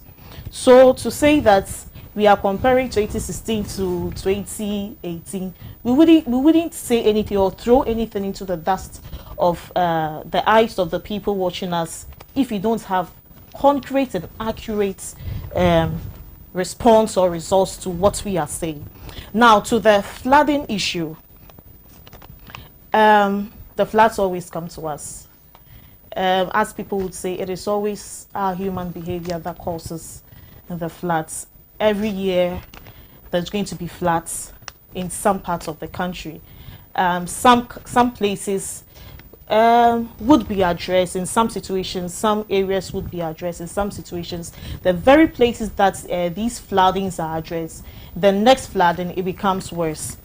I remember on 3rd August 2018, where we heard that there's been some allocation of monies, which is 200 million Ghana cedis, to deal with flooding in Accra. Then our Honorable Atachia, on 25th June 2020, also made mention of the allocation of some money to his ministry to deal with floods. And this time we are talking about $700 million, which is approximately 3,990,000 cedis. Now, it is on record that Nanado, which is the president, Nanado has received 370 billion cedis in 4 years as resources to fight flooding in Accra, which is just about 1.08% of the money which is needed to fight floods in Accra. We are asking, what happened to the money? What happened to the fights and floods? When you go through Kaneshi, you go through Accra, you go through Wejagbawe, you go through Atala, SCC, all the way to the Kaswa toll booths. Anytime it rains, Sena, no car moves in, no car moves out. Even when it drizzles, you cannot move in, you cannot move out. On Wednesday around 5 p.m., I was coming to Accra for a TV show, Noise Radio Power. I was coming to Power FM. I was in traffic for nothing less than 4 hours, just from the West Hill Mall to Weja Junction because of floods. And what I saw there, and per my analysis of the extent of rain, it just drizzled for just 30 minutes. So I asked myself, what has happened over the years with that area? Because anytime it rains, the place gets flooded. Anytime it rains, when you are going towards the toll booths, the sun on the hill comes down and blocks up the road and the place gets flooded. Not to just only talk about that area. When you move towards the hinterlands, even in Kaswa, there are some places that also gets flooded. Now, we always come up and say that we are providing relief items to people. We are providing relief items to people who are affected with these floods. But what have we done to treat these people living in this flood-prone area? Dansuman is part. I know Bigbe is part. When you go to some parts of Odomiabra, it's part. A lot of areas, as my brother Suhini said, we must treat this flooding situation from the root cause. If people's buildings are found on the waterway, let us handle it.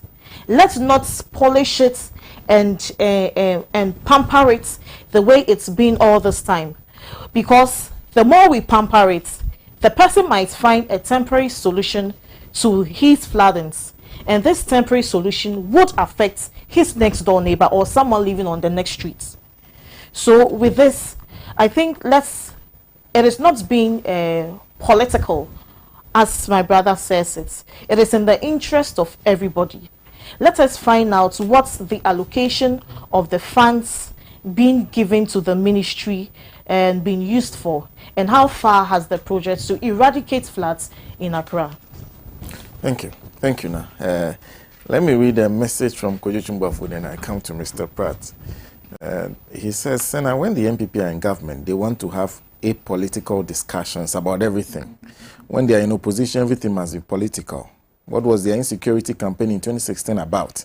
In 2000, when dead women mysteriously began appearing everywhere in this country, did the MPP not tell Ghanaians that the NDC was killing the women for ritualistic purposes? Or perhaps Richard wasn't born then. What is even more hypocritical is that the same MPP government that has more ministers for security purposes than an anthill has soldier ants is now resorting to quoting statistics and numerical indices to hide their incompetence. Reminds me of Baumia telling us that the rate of decrease of the value of the CD to the dollar is better under their tenure, so we should celebrate the 40% depreciation in real terms of our savings. Mr. Pratt. Well, first of all, I'd like to make the point that security and insecurity are definitely political matters. Unless, of course, you define politics. I don't know how else you define politics to take out security and insecurity. Because politics, basically, is about the resources we create and how we apportion those resources for the solution of the problems that confront us. And if that is politics, then security and insecurity are political matters, and they must be defined as such and discussed as such. Now, I'd like to find out how come that at least since 1992, security has featured prominently in the manifestos of all the major political parties in this country. If security and insecurity were as apolitical as Richard suggests, how come they have always featured in their manifestos? You should go back to the 2016 manifesto of the MPP and see how security was highlighted. Then you take the surveys which are conducted, about elections, especially about this year's elections and so on. And security is one of the most important issues that all researchers look at. How are we going to vote on the basis of security and so on?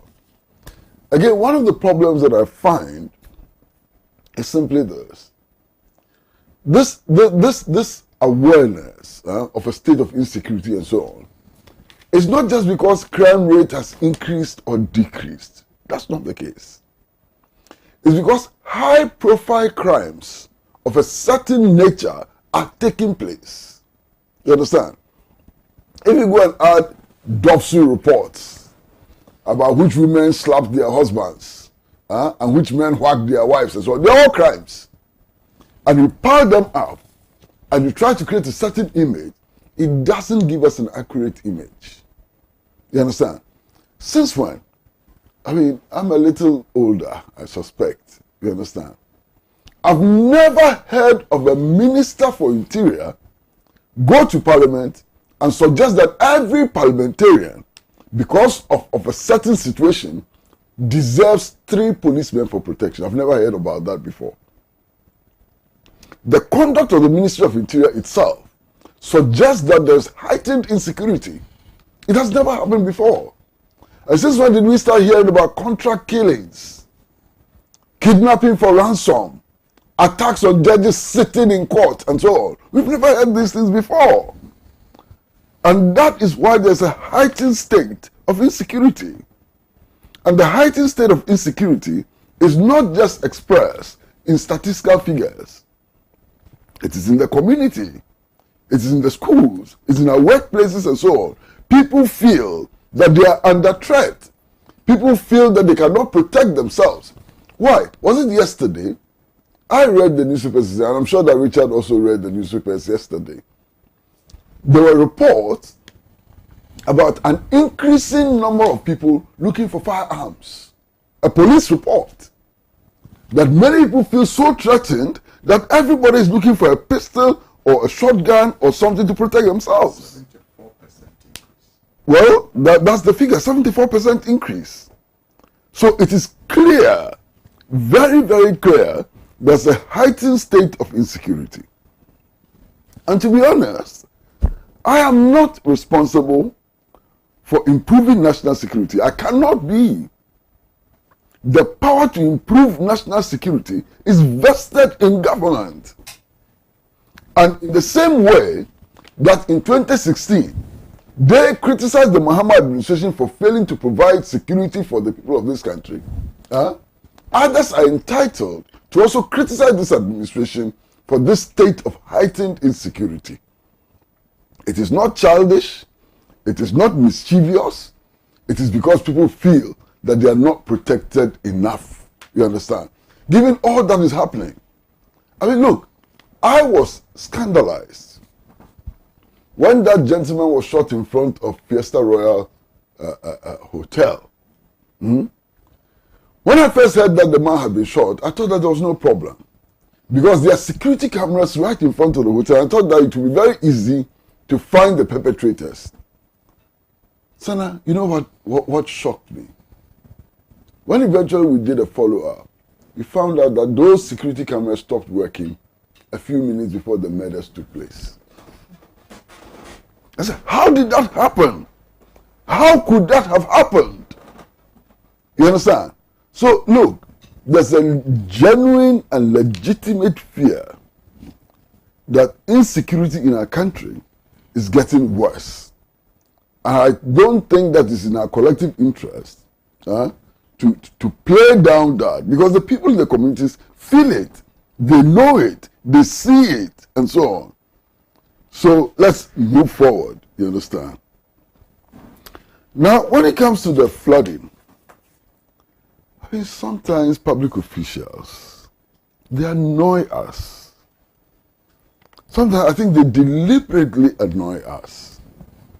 I was reading the newspapers yesterday, and I saw a statement which is attributed to the head of Numbo, which is claiming that there's flooding in Accra because of the spillage from the Bagri Dam.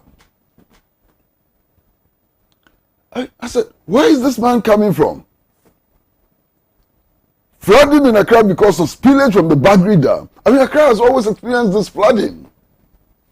Always. For how many years? And he's talking about the fact that the water that is being spilled from the Bagri Dam, has now increased. I mean, the quantity of water has increased so much that there's now flooding. He forgets that there's Akosombo Dam, which is built to hold water. And Akosombo Dam has not been operating at its maximum level for many years. The reservoir at Akosombo Dam has the capacity to hold that water in order to stop the spillage all the way to Accra and so on. And yet, this is the leader of the National Disaster Relief Agency, and he's talking to us like that. Fortunately, in the same newspaper, there was an engineer who was describing the situation at Reja Agbawe and so on, who came up with another problem. And he said, it's the topography of the area that is the problem. And that the area had been a sand-winning site over a long period. And no effort had been made at land reclamation. And that is the consequence we are suffering today. That makes a lot more sense to me than this Bagri Dam thing, which has no scientific basis and so on, which is just an attempt to run away from responsibility from the flooding and so on. Now, every time there's flooding, it is poor innocent residents who are blamed. I think it's unfair. You know why? Because I've taken the trouble, and in fact, I invite panelists, if you like, to join me right here. We won't spend 30 minutes. We just go along Alhaji and see what is happening. Master, it is not garbage which causes the problem. I've taken the trouble to go around to see what is happening. It is sand. Siltation is what is causing the problem. Sand. So much sand. You know, Alhaji, the big gutters in Alhaji, go there from here and go and see what is filling the gutters. It is not garbage. It is raw sand. And I've taken the trouble to look at it. You understand? Why is it that we are not able to desilt these gutters? And so on. And the situation gets so bad that if you go towards Aveno, I'm sure all of us pass through Aveno and so on, you find that one of the big gutters is so filled with sand that children actually play football in the gutter. You understand? And yet, we have seized excavators, hundreds of excavators. What did we use those excavators for? In some instances, we actually set fire to the excavators. The excavators that could be used, which could have been used in desilting these gutters and so on, we burned them. That's how sensible we are. We burned the excavators when our major gutters were full of sand. Why? Early this year, the Ministry of Works and Housing made the statement that they are not able to carry out this the desilting exercise, the exercise of desilting the gutters and so on, because we're not getting enough allocation of funds. That's the problem. They are not getting enough allocation of funds to desilt the gutters and so on. Today, travel around the world.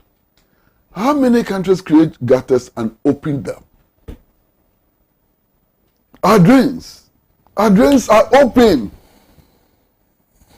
You understand? When everybody is trying to cover their drains, we are still building open drains. That's part of the problem. Of course, the other parts of the problem have been discussed so eloquently by all the other panelists. Richard has spoken about people building in waterways. That is absolutely true. But you see, the fact is that anytime we have tried to do decongestion exercises and so on, we go to the poor areas. The ordinary people, the poor people and so on, we go and break their houses. If you are looking for houses which have been built in waterways, which are causing problems for us, leading to sanitation and so on, go to airport residential area, you see mighty houses standing in waterways. Nobody touches them. I mean, East Legon, there used to be a lake in East Legon. Part of the lake is still there, but it's not as big as it was. You know what happened? Some smart Alec actually filled part of the lake and built his house in the lake. So anytime we talk about breaking down houses and so on, in order to free the waterways and all, I hope we'll do it on the basis of science. Do it on the basis of which structures are actually obstructing water. Which structures are actually, filling up places which nature has created for holding water and so on. Rather than just focus attention on poor people. We break poor people's houses and so on. Why? The elite, the rich and so on, they can actually even build in streets. Recently I was driving somewhere in Accra and I saw something which was shocking. Somebody has actually built his house right into the street, taking half of the street. Nobody's going to break that house because that's an expensive house. It's an immaculate house and so on. That's part of the problem. The flooding in Accra is a demonstration of the extent to which our planning has failed. It's a demonstration of the extent to which we have not been able to resource relevant ministries and agencies to tackle the day-to-day problems of ordinary, average people in our country. The flooding in Accra is a demonstration of the extent to which our elite takes advantage of our problems in order to demonstrate some fake concern for electoral purposes and so on. Every time there's a big flood, these days it's even gone down a bit. You see all these politicians in their Wellington boots and hats and so on. That's when they display that fashion. Go and stand in the rain and take photographs. Next year, the same thing will happen again. And the following year, the same thing will happen again. I think the people are getting tired.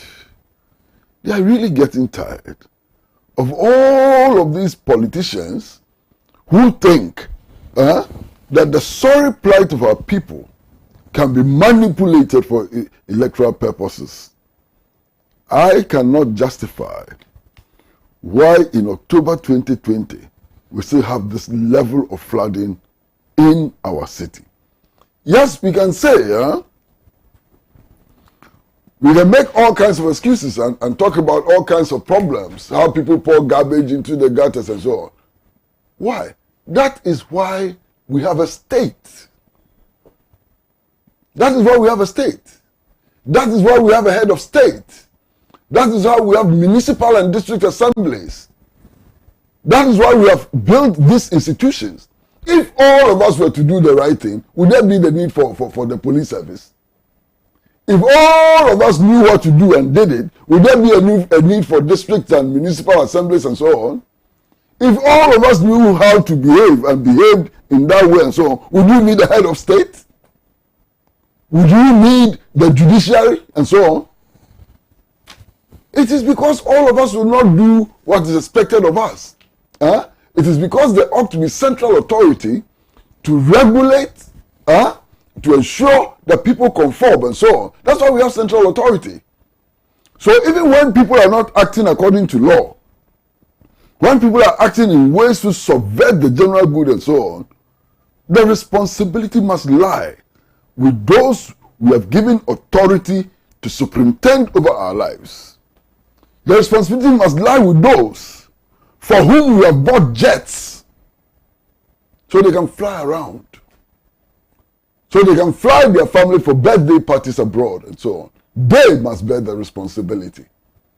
When things go wrong, when people are not acting as they should and so on, the responsibility must lie with those who give bodyguards because we think they are important.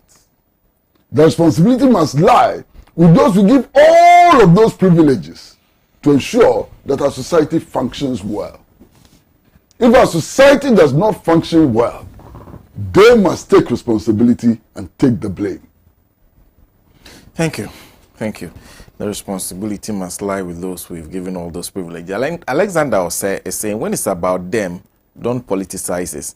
If you have a president who can tell his people that he's not going to commit a cent to sanitation because people are not being responsible in the way the refuse is handled, who then are we supposed to blame? Udeduji says John Dumelo was dredging his constituency voluntarily, but was asked to stop and go for a permit. I think we are all witnesses to the recent flooding in that very constituency. Alfred Mensah says insecurity in Ghana is caused by the MPs themselves, and they given the allocation of people they have to provide for the various security agencies.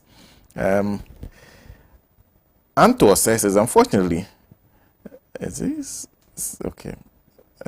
okay, it's not Sam. It's Richard failed to quote any figures in 2017, 2018, 2019, and 2020.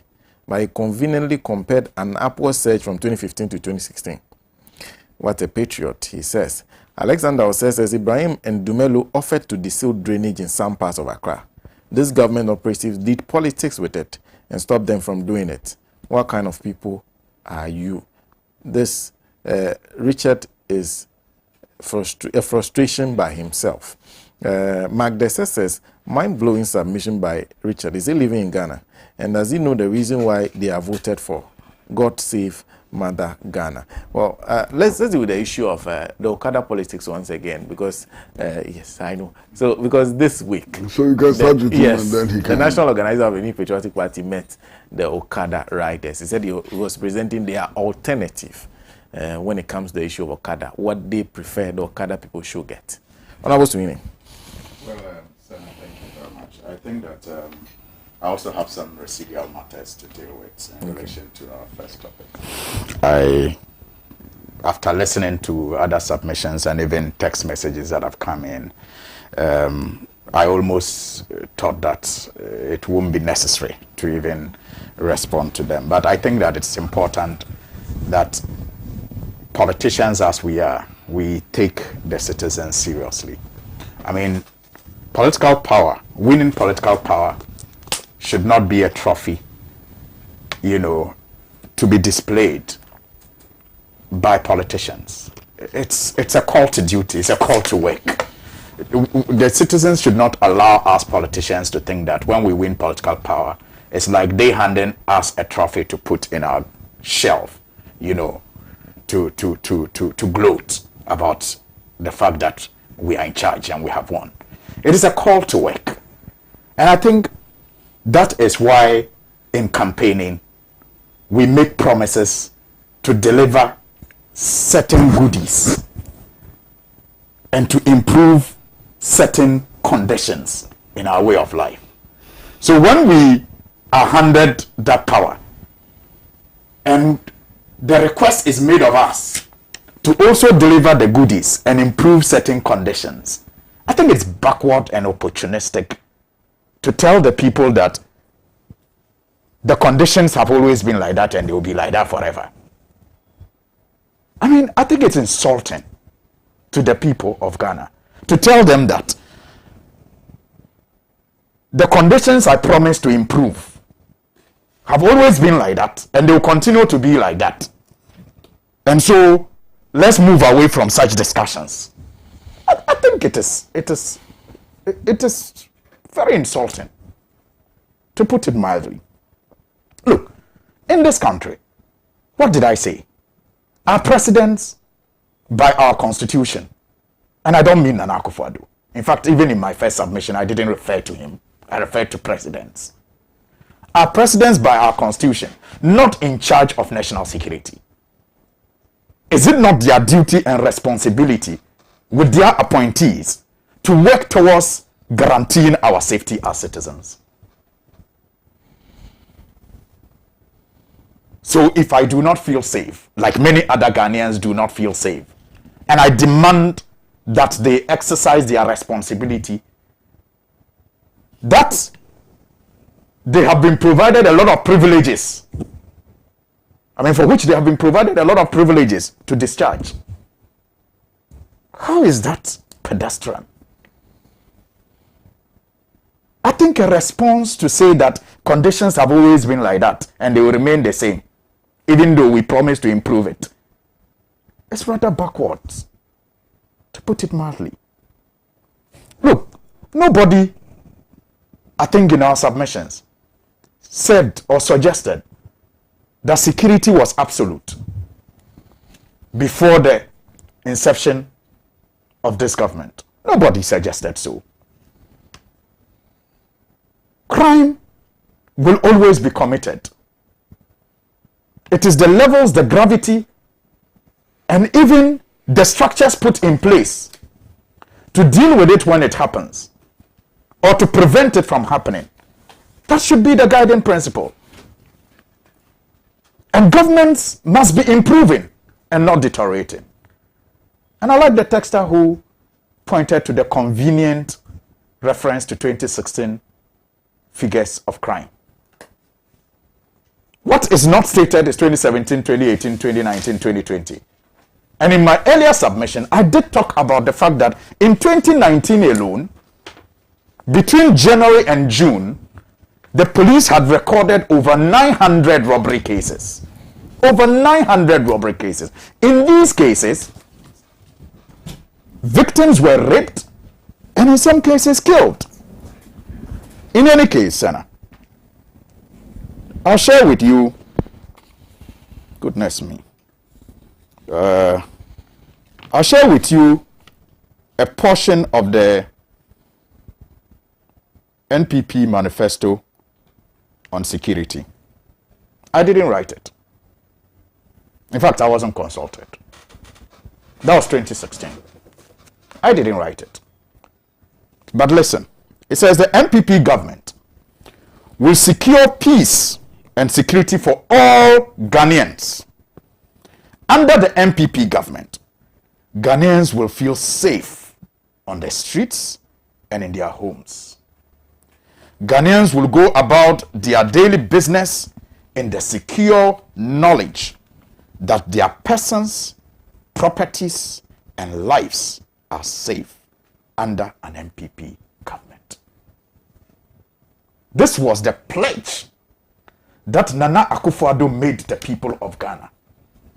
It was a promise based on which the people of Ghana signed a contract of 4 years with him and his party. So the question, if it is asked today about whether or not he has lived up to this promise, it's not playing politics. It's demanding accountability. It's demanding accountability and ensuring that politicians do not take us for a ride as citizens. And that when they speak and make commitments and promises to us, they know, or they should know, that we will come demanding accountability when we give them our mandate. I didn't write this pledge. It was a promise that Nana Akufo-Addo and the MPP made to the people of Ghana.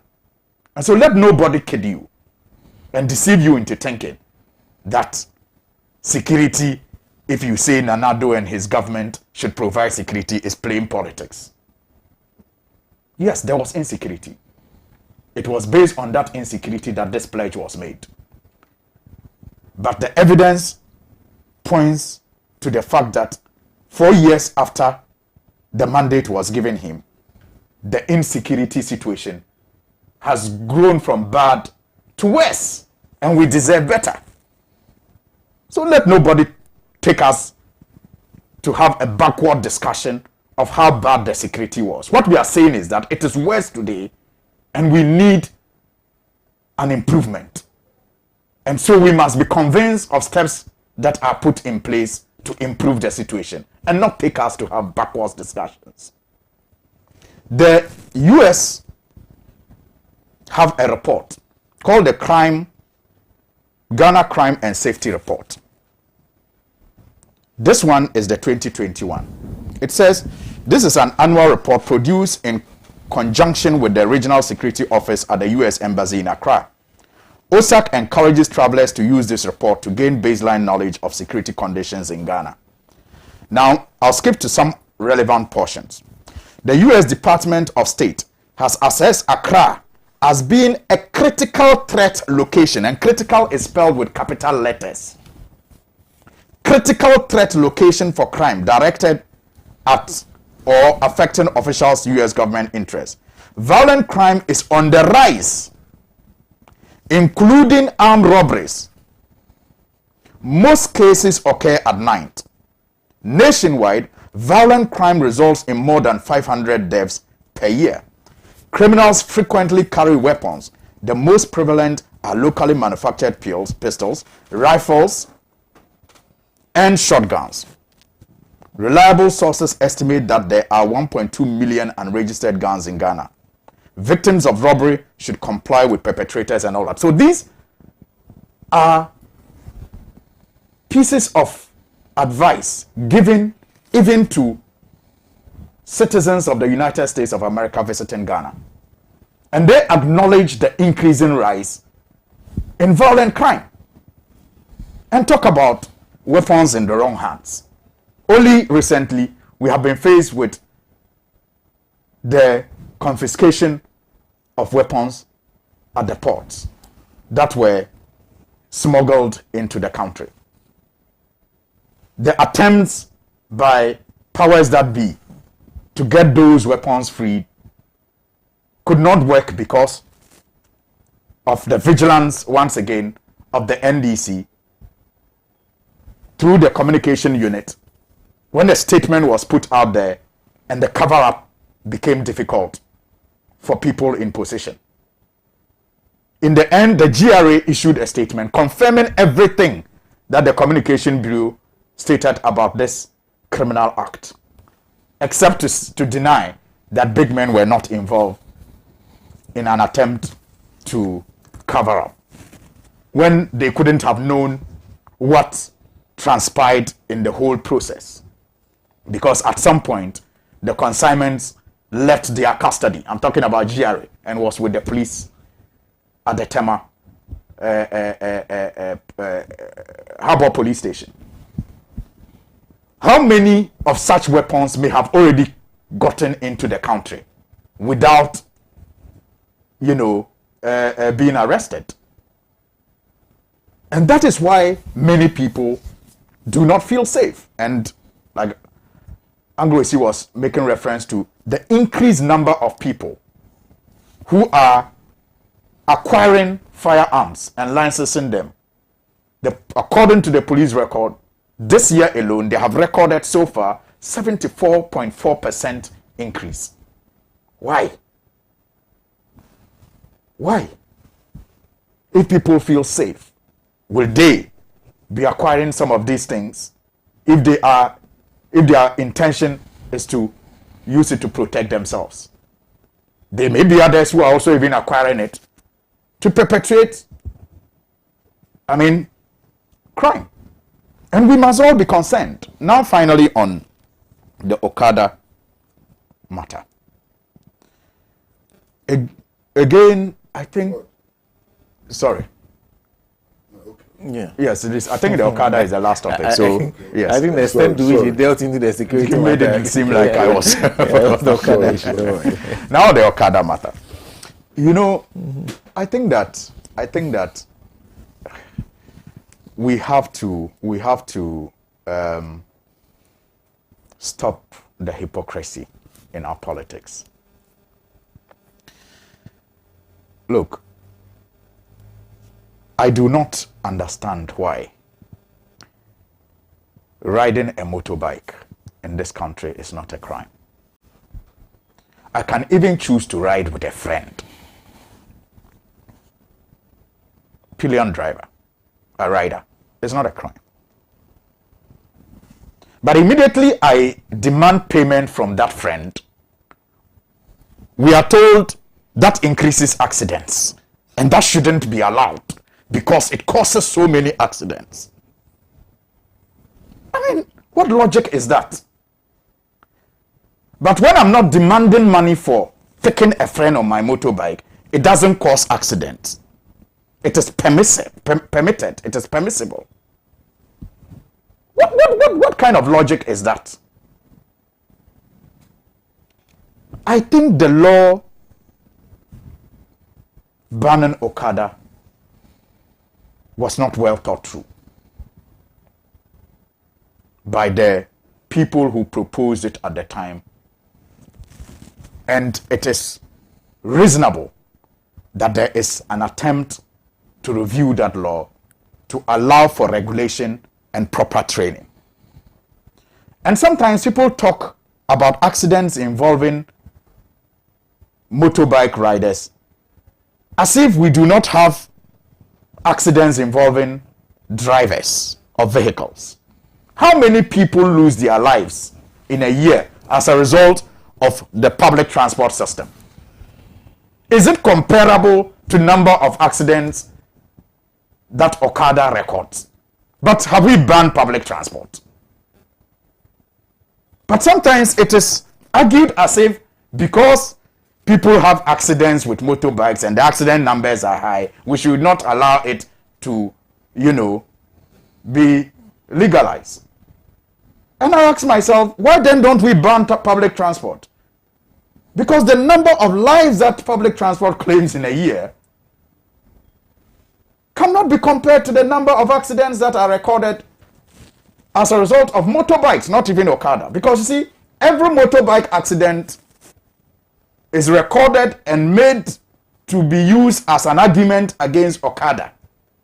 So even people with their private motorbikes who have accidents are recorded as accidents involving motorbike riders and used as argument against Okada riders. How many really of the accidents involving motorbikes occurred as a result of riding Okada or using it for public purposes? Let's disaggregate the statistics. That is the only way we can be fair to, people who are depending on Okada for a living. Okay. But the double standards of the NPP. Again, you are responsible for security. You say that it is illegal. But you conveniently go and organize a meeting with the criminals. If it is illegal to use Okada, and you know where they are, if you can put them together, shouldn't you be calling the police to arrest them? Sena, am I making sense? You say that it is an illegal practice and you will not legalize it. But you can go and have a meeting with them. It is like having a meeting with armed robbers and publicizing it and telling them that, oh, I know you are armed robbers, but we are in charge of the state. Don't worry, when we come, we'll give you guns so that you will not be using machetes again to rob. You say they are engaged in an illegal act. Then you go and organize them. And you do not allow them to face the law. And you promise them what, unfortunately, they do not know. Some of them have been through. I have had several interactions with some of the Okada riders. What people in government, like Dr. Baume and others suggesting they will give them vehicles, do not know is that some of the Okada owners, not just the riders, the owners, are with us in public service and in civil service, and even sometimes in the police service. The owners, they are with us in the media. Not the riders, the owners of the business. They are with us in the markets. And some of them have had to sell their taxis, sell their cars, to buy 3, 4, 5 motorbikes for these riders. Many people opt for Okada not because of price. Not because of price. Sometimes because of convenience and time. Because of traffic. Okay. So replacing it with a car is not a solution. Because I would have to force you to make a false landing. Yes, thank you very much. So I'll land there and just say that, look, the hypocrisy of the NPP in this matter is glaring for all to see. We in the NDC believe that it was a wrong law. It has to be reviewed and legalized and regulated.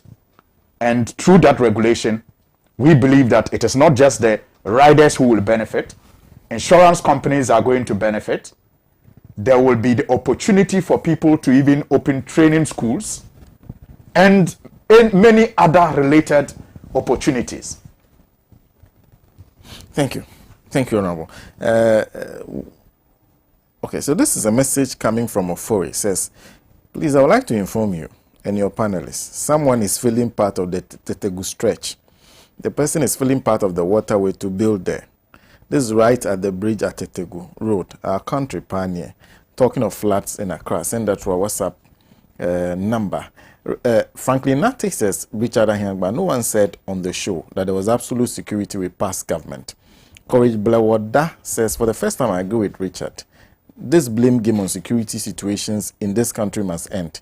Even though I know MPP did it against the NDC, it's time we need to end these blame games. And then there's a message that came from Kojo Chumbua for Beteli. I said, Richard, in 3 months, you will be in opposition.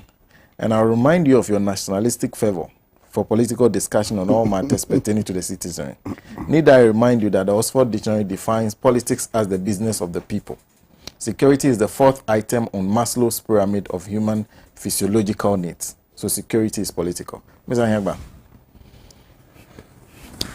Sena, it is very instructive, and I have a lot to say about the security discussion, but I think I'll leave it there. Our viewers will make that value judgment.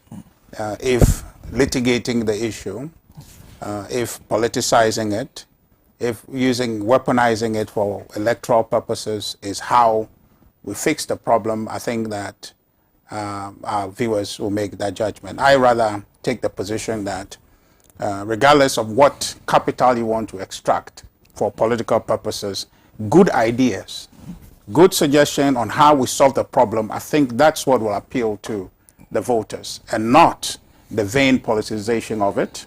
That will never solve any problem, can never solve any problem. It should never be what we depend on to solve any problem.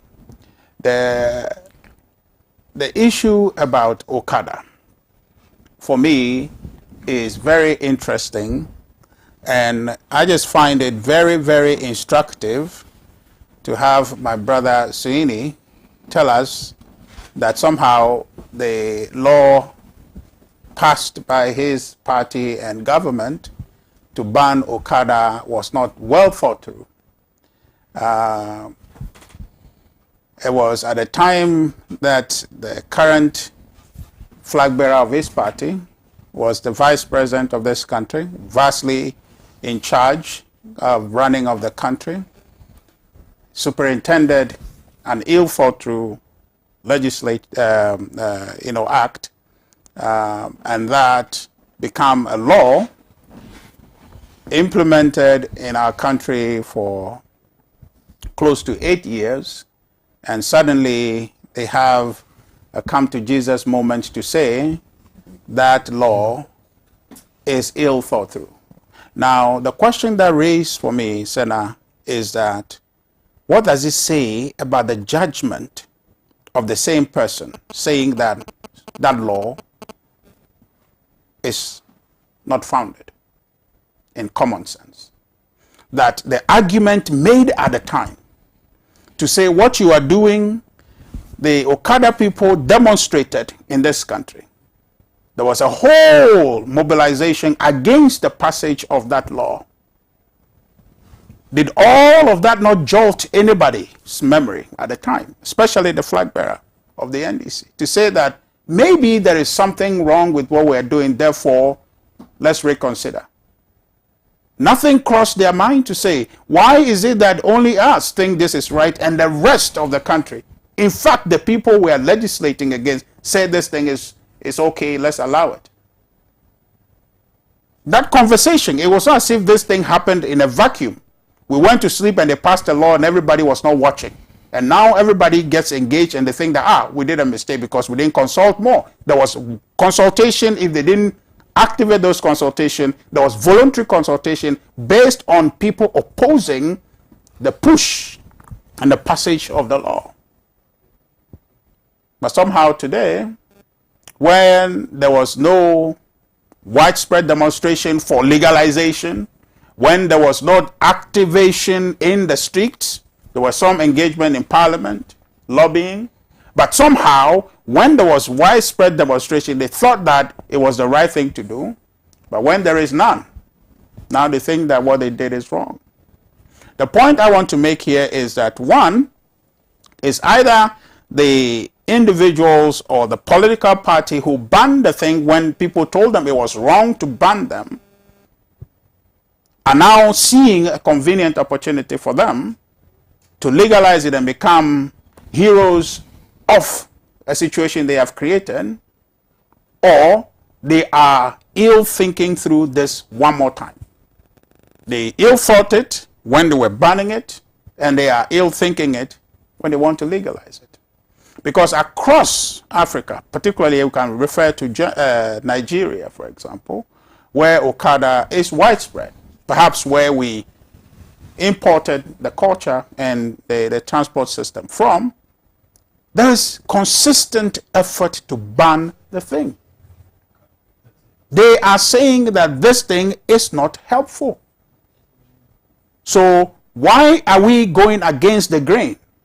Especially the credential of the person who banned it now agreeing that I didn't think about it well, I misthought that process, now telling us it's okay, he wants to go and do it, flip-flopping in a period of time, when everybody else, those who know about this, those who lived with this, those who by the history of it originated this mode of transportation, are saying that this thing is doing us harm.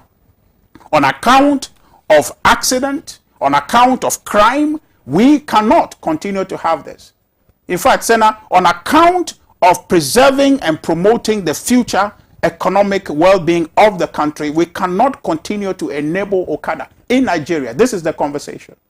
But in our country, in a very convenient political fashion, we want to legalize it because we just had some moment of nostalgia to think that what happened. So number one, I don't trust the NDC one bit that they are doing this, and especially the former president, one bit. that is doing this for any good intent apart from just soliciting vote. And I think it's dangerous. It is dangerous to the future of this country to have a leader who by design would flip-flop his position. And in fact, it's not the only position he's flip-flopped for purposes of advancing electoral fortune. The position on teacher trainee allowance is flip-flop that. Position of free SHS is flip-flop that. So for me, it's a dangerous position to have a leader you cannot hold to a principle. To say that as a matter of principle, I stand here, go back 3 years and come and find me, I am standing here. That is not a leader. And that for me is a travesty of this discussion to say that you have a leader who is almost a fair weather leader. When it moves well for him, he's going to switch that way. And it is very dangerous. This is not a political discussion that we should actually rub again. I said that, and Uncle Kwesi disagree, but there is politics and how you practice politics. I believe that if our country must develop, we must begin to have some political values that are absolute and tied to principle. That is what we're lacking. So it's not about just not discussing the issue, it's about discussing it anchored in principle. That's what is lacking. So that you can have somebody from an NDC say security and security and security. When under them, he was not speaking like that about security. That's the principle I'm talking about. I'm not saying don't discuss. Discuss, but what will happen tomorrow? If the tables turn, you will be consistent with that position and say, because it's the right thing, I believe that A must happen, B must happen. That's the position I'm saying. So that when you have a leader who you cannot hold to that kind of honest policy and principle, it's worrying. So I don't see the reason the NDC would promise legalization on account of one, the accidents on our roads. That's the very reason Nigeria, most of the states are banning it. Because it is just not helping. Fair enough. People die, unfortunately, sadly through transport accidents. If you want to ban it, well, you can ban that. Right? But the question is that the exposure that you have on motorbike is not compared to what you have with a vehicle. If the numbers are high in case of motor vehicle accident, what is the compliance and compliance on our roads? We know that. One of the things the NPP proposes in our manifesto is trying to help commercial vehicle owners to transition from old vehicles into relatively new vehicles. We know the balance of the accident we get sometimes are from overaged vehicles. Vehicles that are not roadworthy, but somehow we have a DVLA that probably doesn't do their job well, and they have these vehicles on the road and it endangers people's lives. You want to talk about solution that is clear, that is able to solve the problem, not to say that because the transportation, public transport causes accidents, so therefore we must not talk about banning Okada. So the point we're making is that, look, we need on three things briefly, okay? On legalizing Okada, the conversation that is being had in Lagos State, the conversation that is being had in Edo and Kano State, it is about how is it that Okada is actually enabling our young people, okay, giving the convenience to our young people, rather than go through to learn certain life skills, okay, to become economically useful to themselves and for the country. They find an easy avenue in Okada. So therefore, discouraging Okada will open the avenue for our young people to actually engage in proper economic activity that will serve them the rest of their lives. Because everybody agrees that the use or the resort to Okada is not a permanent, constructive, and reasoned discussion for our young people. It's a means to an end. So how do we engage as a government to provide, if the responsibility is for leadership to create that environment, which has been talked about, then what are we offering as alternative to the secondary option that our youth have found in Okada? That's where the conversation must be. That's what I expect a manifesto to talk about, not to enable something that other people are saying is what we must move away from, returning us years back. So this is really not a color thing. It's not a party color thing. It's about a national discussion of how we want to solve our problems with our youth. Okay? Number two, the issue about Okada and the development of our country. We understand. I mean, the issue have been raised about it is not about cost. It's about traffic and time. So we're saying that because of that, we should enable Okada to supplant the vehicle transportation mode, which is much safer. And I'm saying that those are not sustainable propositions that must be taken on board. The MPP, in our manifesto, rather than saying we're going to legalize Okada, which clearly across board, with the examples that is coming from Nigeria and the rest of the places who before us adopted this mode of transportation, are changing from it, are saying that there's a need to move the youth into other gainful modes of employment. So in our manifesto, we have proposed building entrepreneurial hubs that offers young people the initial commitment of cash and all those things into setting up will be taken care of. So this spaces will be built for them to be able to ply their trade. We talk about the transport sector recapitalization, where people who want, if for some reason maybe got into the Okada because their hope is that we'll graduate from there and get vehicle and start a transportation company, to be able to participate in the government-backed, private sector-led funding to acquire new vehicles. That is an option that we are providing. We're also providing a 200 million skills training program, which will give young people the opportunity who probably, because, as I said earlier, are using Okada as a secondary means of income, will be able to then jump onto that program and be able to learn trades that would be useful to themselves and become useful to the country.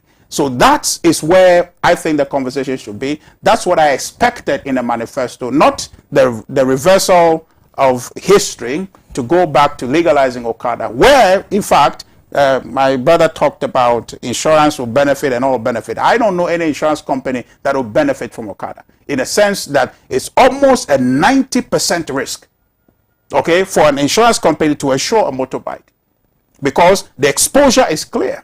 There's nothing else you can do to guarantee or to tell the Okada rider to minimize your risk for me. There's no other thing. So it's a case of 100%, almost 90%, but I think it's a case of almost 90% loss for an insurance company. That, in the long term, is going to increase insurance premium for across board for everyone.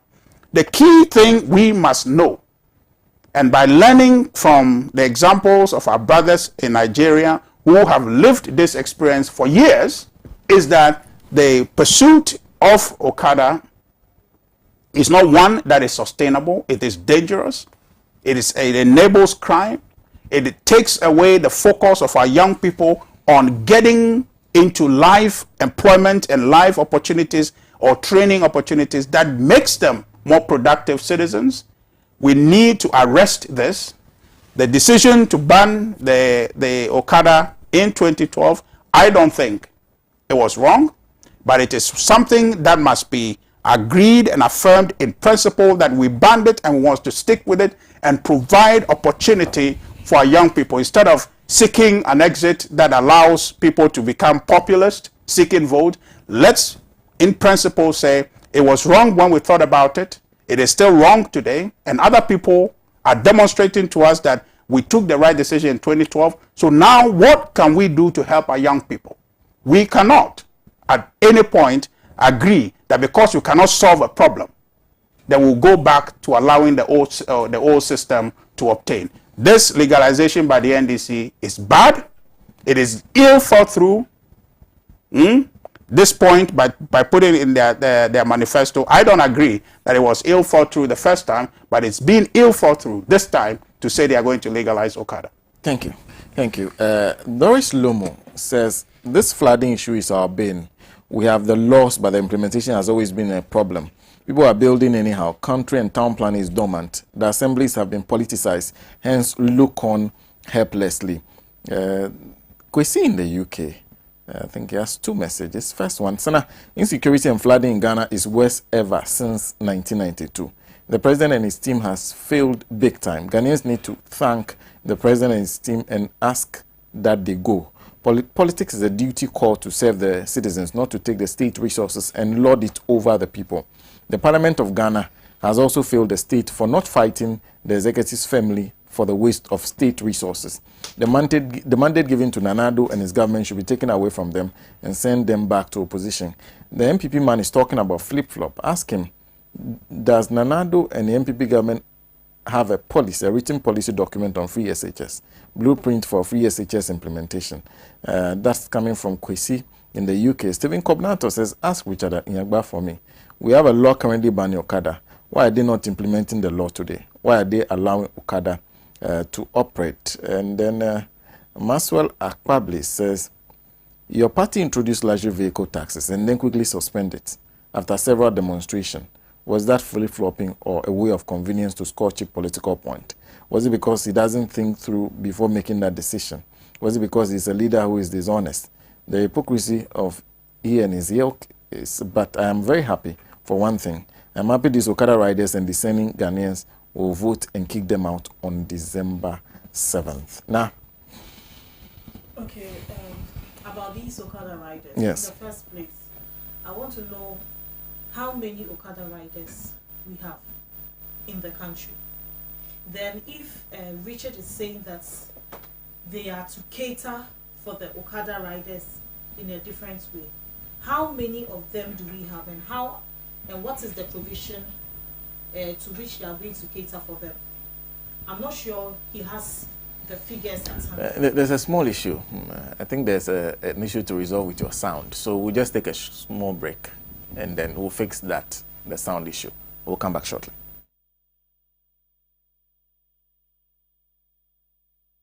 I go kill you with enjoyment. 10 years of rewarding radio and television excellence. 10 years of rewarding excellent voices and personalities. 10 years of providing quality entertainment. RTP Awards, it's 10 years. The excitement is back. The 10th Adonko RTP Awards hitting the Kempinski Hotel live on the 7th of November 2020, coupled with spectacular performances. Time 6 p.m. The Adonko RTP Awards is brought to you by Adonko Hand Sanitizer, Adonko Next Level Energy Drink, Jimre Estates, Bio Litigation Freelance, Verna Mineral Water, Your Lifestyle, Dofu Roofing Systems, Yas Tissues, Special.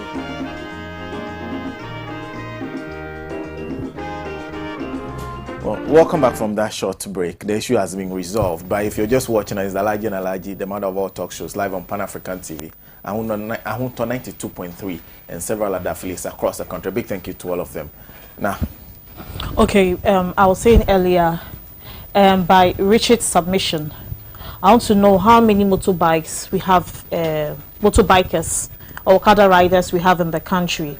And if he says that they are going to make provision or to cater for them, what is going to go into that provision? And per the figures that he has, how are they going to cater for all of them? If yes, well, he can respond. If no to, we can go ahead. I remember a year ago, there was this accident on the Techiman Road. It was a very fatal accident. Around 2 a.m. Within 2 a.m. and 4 a.m., there was no a single vehicle plying that road. The only thing that was used to save the lives of the people involved in the accident was Okada, what they call the Pragya. They packed 4 people into the Pragya and sent them to the nearest polyclinic for first aid. Before the next day, they could call Kumasi for a car to come pick them up to the hospital. What I'm trying to say is the Okada, the Pragya, there's one, the Bola taxi, and the Pragya carts, what the traders used to carry their goods from one place to the other.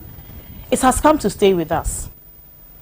If one can ride on Okada and it is legal, and the other person can also ride on Okada with someone and charge something little, it is a means of employment. it is to put food on their table, that is illegal, then we have a problem.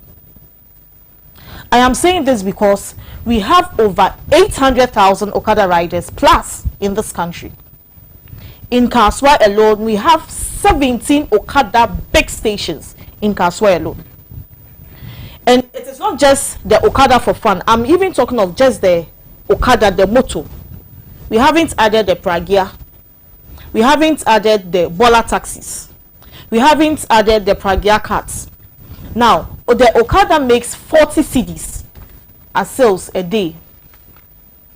I'm sure most of our taxis also make same. But what I'm asking is, there are certain areas that the taxis cannot get to. There are certain areas that our vehicles cannot get to. There are certain areas that we don't even have access to the trotros and the taxis. It is only the Okadas and the Pragias that can go through that areas.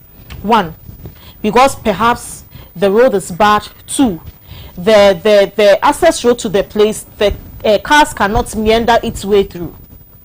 Especially when you look at those that sell pure water. There are instances where a lot of these pure water companies have let down their big trucks and are using Okada. Because when someone calls you in a particular house in a particular area, that big truck cannot enter or meander its way through that area. What if the person wants 50 bags? Are you going to park your truck by the roadside and carry 50 bags by walking through or meandering yourself through certain areas before getting to the house and deliver the goods? But this Pragia can go through that area and deliver the 50 bags. So the Pragia has come to say, and it is already being commercialized. People are making money. People have earned a living. People are being able to put food on their table because of Pragia. And one thing we should know is, the manifesto didn't say that we are going to legalize it and leave it as a blanket statement. It says that we would legalize and regulate it. When we say we are going to regulate it, we are going to streamline its activities so that people would know the rules and the regulations governing the riding of Okada. People would know that they would have to go through insurance. People would know that they would have to have this particular kind of license to be able to ride Okada. People would know that they would always have to ride with a helmet. Now, there's someone in the village. There's someone in the village in Kaswa. There is someone in some area whose husband's source of income is this Okada. Now, to say that it is a criminality to drive Okada, it's a big question. But then the woman would sit in the house and be depending on the man's salary, will be depending on the husband's income for the school fees for the children. The children will fall sick, and it is this same man through the Okada business that can put food on the table, that can pay for its hospital bills. The Okada man buys a fuel of 10 cedis and the whole day he's okay. Makes a profit of about 30 to 40 cedis plus the sale of the Okada owner, which is also 40 cedis. And you say we shouldn't legalize Okada. So over 800,000 people who are riding Okada or Pragia or this Bola taxis would have to put their jobs on the line because we want to say that it is illegal. I think sometimes we should look at the concerns of the Ghanaian. We should look at the numbers, the people involved, what we call the social need. These are people. It is not a group of people that are 3 or 5 or 7. The numbers keep going up. We have a lot of people that have bought Okadas, especially with the police service. A lot of policemen, a lot of bankers, a lot of businessmen, a lot of traders have bought Okadas and Pragia because they know the use of it. They know the amount of money they are making from it. Because if I should go and carry corn from town and I'm to bring it to my shop and I have to get a big abosokai for it, that will charge me about 200 cedis, and I get a Pragia that will charge me for just 40 Ghana cedis. it is even economic value to use these pragya. So I would say that for the legalization of Okada and pragya in 2021, it is a good thing. It's going to help our youth. But what you should know is it is not only to legalize it, but it is to regulate and streamline its activities. Thank you. Thank you, Ma. Just two messages. This one is from Yusuf in Kaswa CP. Says, Kaswa shall rise again with our incoming PC, Honorable Nakoyo. How Akumson need to be kicked out. She is incompetent and can't be trusted anymore. Let's vote for Honorable Nakoyo, the God-fearing woman for a better development.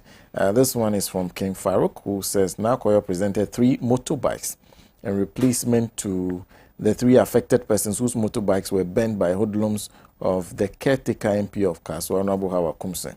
This is the kind of MP we want, the one who has the welfare of the constituents at heart, not one fake Okeobatampa, who supervises the destruction of properties of people who have sent her to Parliament to represent and fight in their interest. Mr. Pratt. Well, first of all, I think that a lot of people who are talking about this Okada business who have not taken the trouble to find out what it really involves. You understand? I have tried to understand this Okada industry. Indeed, only yesterday, I interviewed, as a journalist, some of the leaders of the Okada Riders Association of Ghana. And it turns out that most of the things that we say about Okada are not true. One, there's a general perception out there that it is young people who are engaged in the business. It is not true. Indeed, you find people who are between 50 and 70 years who are Okada riders. People who are actually between 50 and 70 years old who are Okada riders, especially outside the cities and so on. Many of the people who are involved in the trade are older people. You understand? So that perception that it is only young people who are looking for something to do and so on, who are Okada riders, is not true.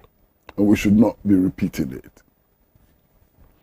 Again, my own study of the Okada industry reveals that they actually earn more than taxi drivers. You know, averagely, Okada riders make about 3,000 Ghana cedis a month. Taxi drivers do not make that.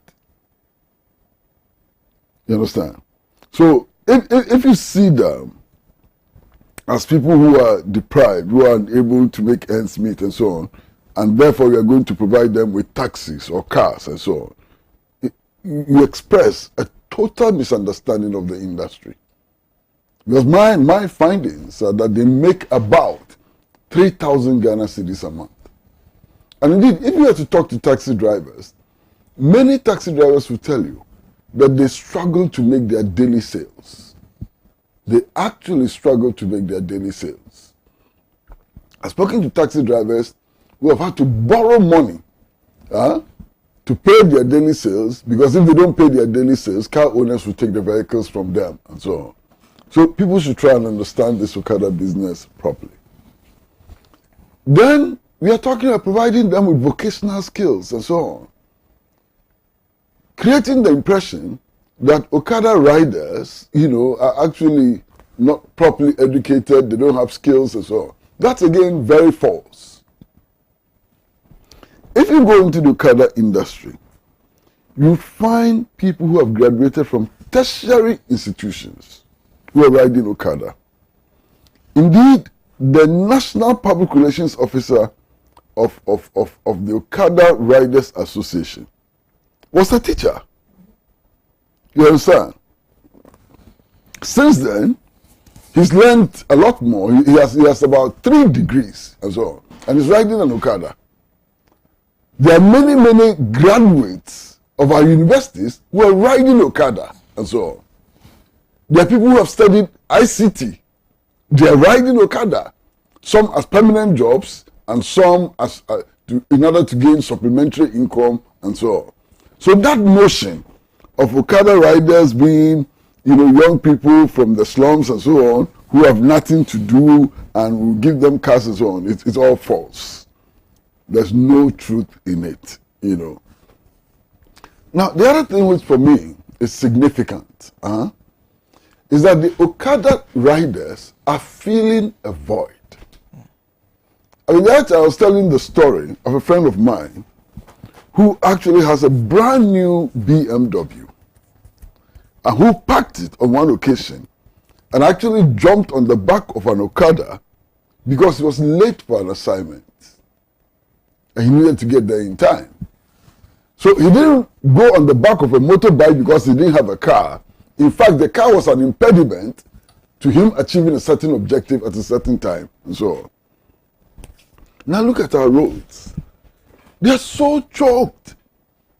You can't, indeed, in Accra, sometimes it takes 2 hours to move from one place to the other. 4 hours to move in and out in Accra. And we all know that. You understand? So the Okada riders are feeling a certain void in our cities. They're making life a lot more bearable for those who would otherwise have roasted in traffic and not be able to meet some of their needs and objectives and so on. Now, if you go to the rural areas, the situation is even far different. There are places in the rural areas where there are no paved roads. So if you give an Okada rider a car, he can't move, he can't work. There are no paved roads. The Okada riders are actually using footpaths in order to move goods and people from one location to the other. So anybody who comes up and says, oh, they shouldn't worry, we'll give them cars, doesn't know what he's talking about. He doesn't understand the business. He doesn't understand the circumstances under which Okada has become so important and so on. So that is just to throw light on the circumstances under which Okada has come to become, you know, a thriving business and so on. Now, if you listen to the two, they say, major political parties, the NDC and the MPP, sometimes you are tempted to think that they're all saying the same things. Here you have the National Democratic Congress, who says that, look, we will legalize it and we'll regulate it and so on. Then I listened to my good young friend, Samia Wuku, who says that, oh, don't worry, when we come, we'll regulate it. How do you regulate something which is illegal? You can only regulate something which is illegal if you legalize it. So it would seem to me that the New Patriotic Party is now saying that they will do exactly what the NDC promised in its manifesto, because you cannot regulate without legalizing. And that for me is quite clear, you understand. Now, for political parties, I have heard that there are 2 million Okada riders in this country. These are figures which have been thrown out. There are some who say 800,000 and so on. Now, if you assume that there are 2 million Okada riders in this country, how can you go into a crucial election like this without trying to address the concrete needs and aspirations of 2 million people? You understand? And then you wait when your opponent has tried to address their aspirations, when your opponent has tried to address their needs and so on, then you come and say, I'll give you cars. When cars can never be a substitute for Okada. You understand? Never. If you go to rural areas where there are no roads, where they are using footpaths and so on, how are you going to use VW cars as a replacement for Okada? In any case, since this pledge was made, I don't know if you have noticed something. No day passes without some of our media splashing photographs of motorbikes which have had accidents and trying to create the impression that if you ride a motorbike, dole, you will die, and so on. You have an accident and you will die, and so on. Yet there is something interesting. All the political parties, including the New Patriotic Party, are distributing motorbikes. So if motorbikes kill, if motorbikes are the cause of accidents and so on, Then all these motorbikes which are being distributed by the New Patriotic Party, are they distributing them to their enemies? People they want to kill? The NPP is distributing motorbikes. Does it want to kill the people who is giving the motorbikes to? In any case, today, any motorbike accident is described as an Okada accident. When indeed it's not all motorbikers, who are in the Okada business. And yet, if any motorbike got an accident today, it is portrayed as an Okada accident. I've seen statistics which suggest that motor vehicles, what do I say, cars and buses and so on, kill more people per year than Okada. Are we going to ban them? Is that the reason why there are accidents and so on? So the whole thing doesn't add up. Now, I want somebody to tell me one country in the world which has banned the riding of motorbikes. One country in the world. The riding of motorbikes has not been banned. Huh? Is it the taking of money from passengers which causes the accident? Or is it the nature of motorbikes which cause the accident? Is it poor road regulations and so on which cause the accidents and so on? Nobody is talking about these things. Nobody is talking about these things. We are just being hit with fake statistics. And I mean fake statistics because motorbikes are all not necessarily engaged in the Okada business. I mean, I travel a bit, I travel a bit around the country. There are many parts of the country, if you go there, you will find 4 persons riding one motorbike. 4 persons on one motorbike. And they are not doing it for commercial purposes. The farmer cannot afford a truck, cannot even afford a 3-wheeler. If he has 5,000 cedis or 6,000 cedis, he can afford a motorbike. In fact, if he wants a second hand, he may even get it for 2,500. So he buys one, and that is what he used to go to farm with his wife and children. And there are 4 of them sitting on the motorbike. What can we do about that? That is not Okada. If you have 4 people sitting on a motorbike, the likelihood of them being involved in an accident or something untoward is very high because the motorbike was not designed for 4 people. And you find it all over the country. We are not talking about that. We are talking about, it is okay for me to buy a motorbike and ride with somebody sitting at my back for as long as I'm not taking money from the person. The moment I take money from the person, it becomes an offense. Does this make sense?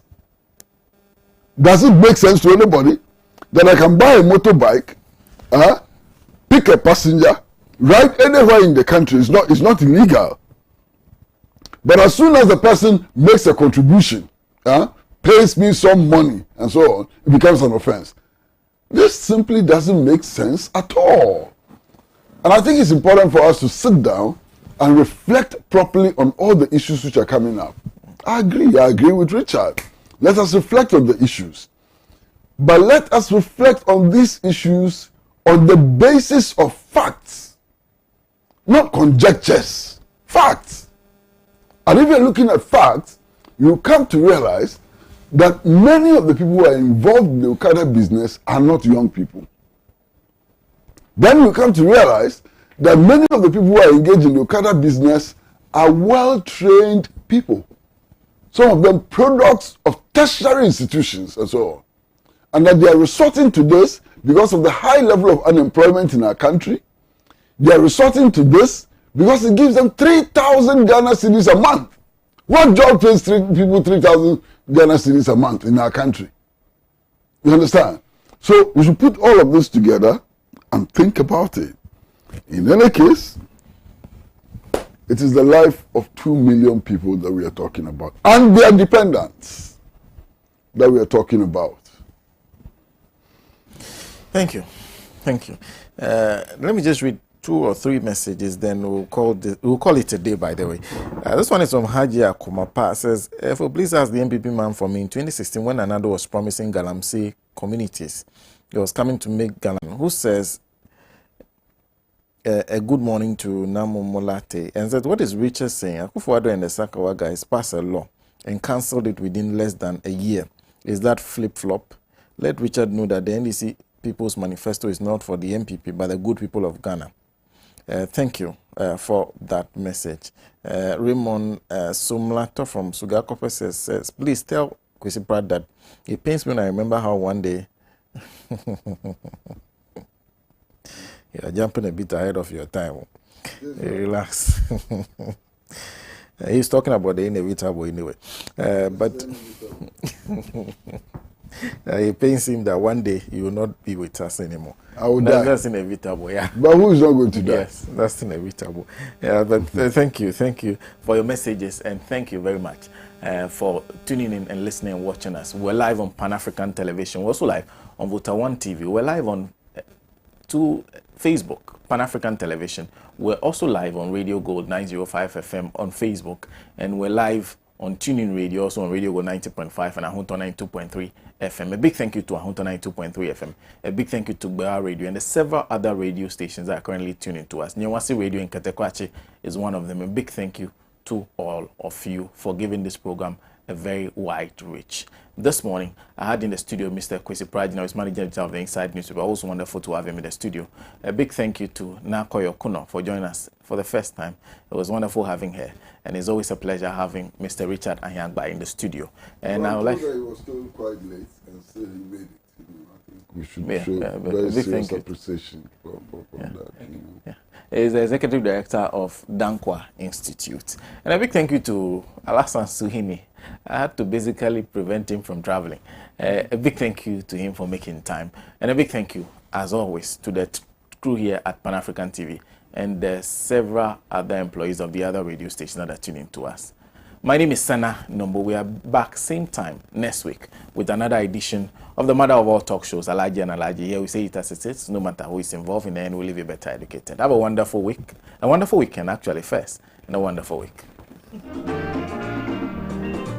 He has labored, he has suffered to lead his people into the land of freedom. He is the Redeemer and the champion of liberty, of human equality. Let's salute him, fellow Ghanaians, the nation's founder, Sajifo Kwame Nkrumah. May God bless him, Ghana showboy, Africa's great son, Sajifo Dr. Nkrumah.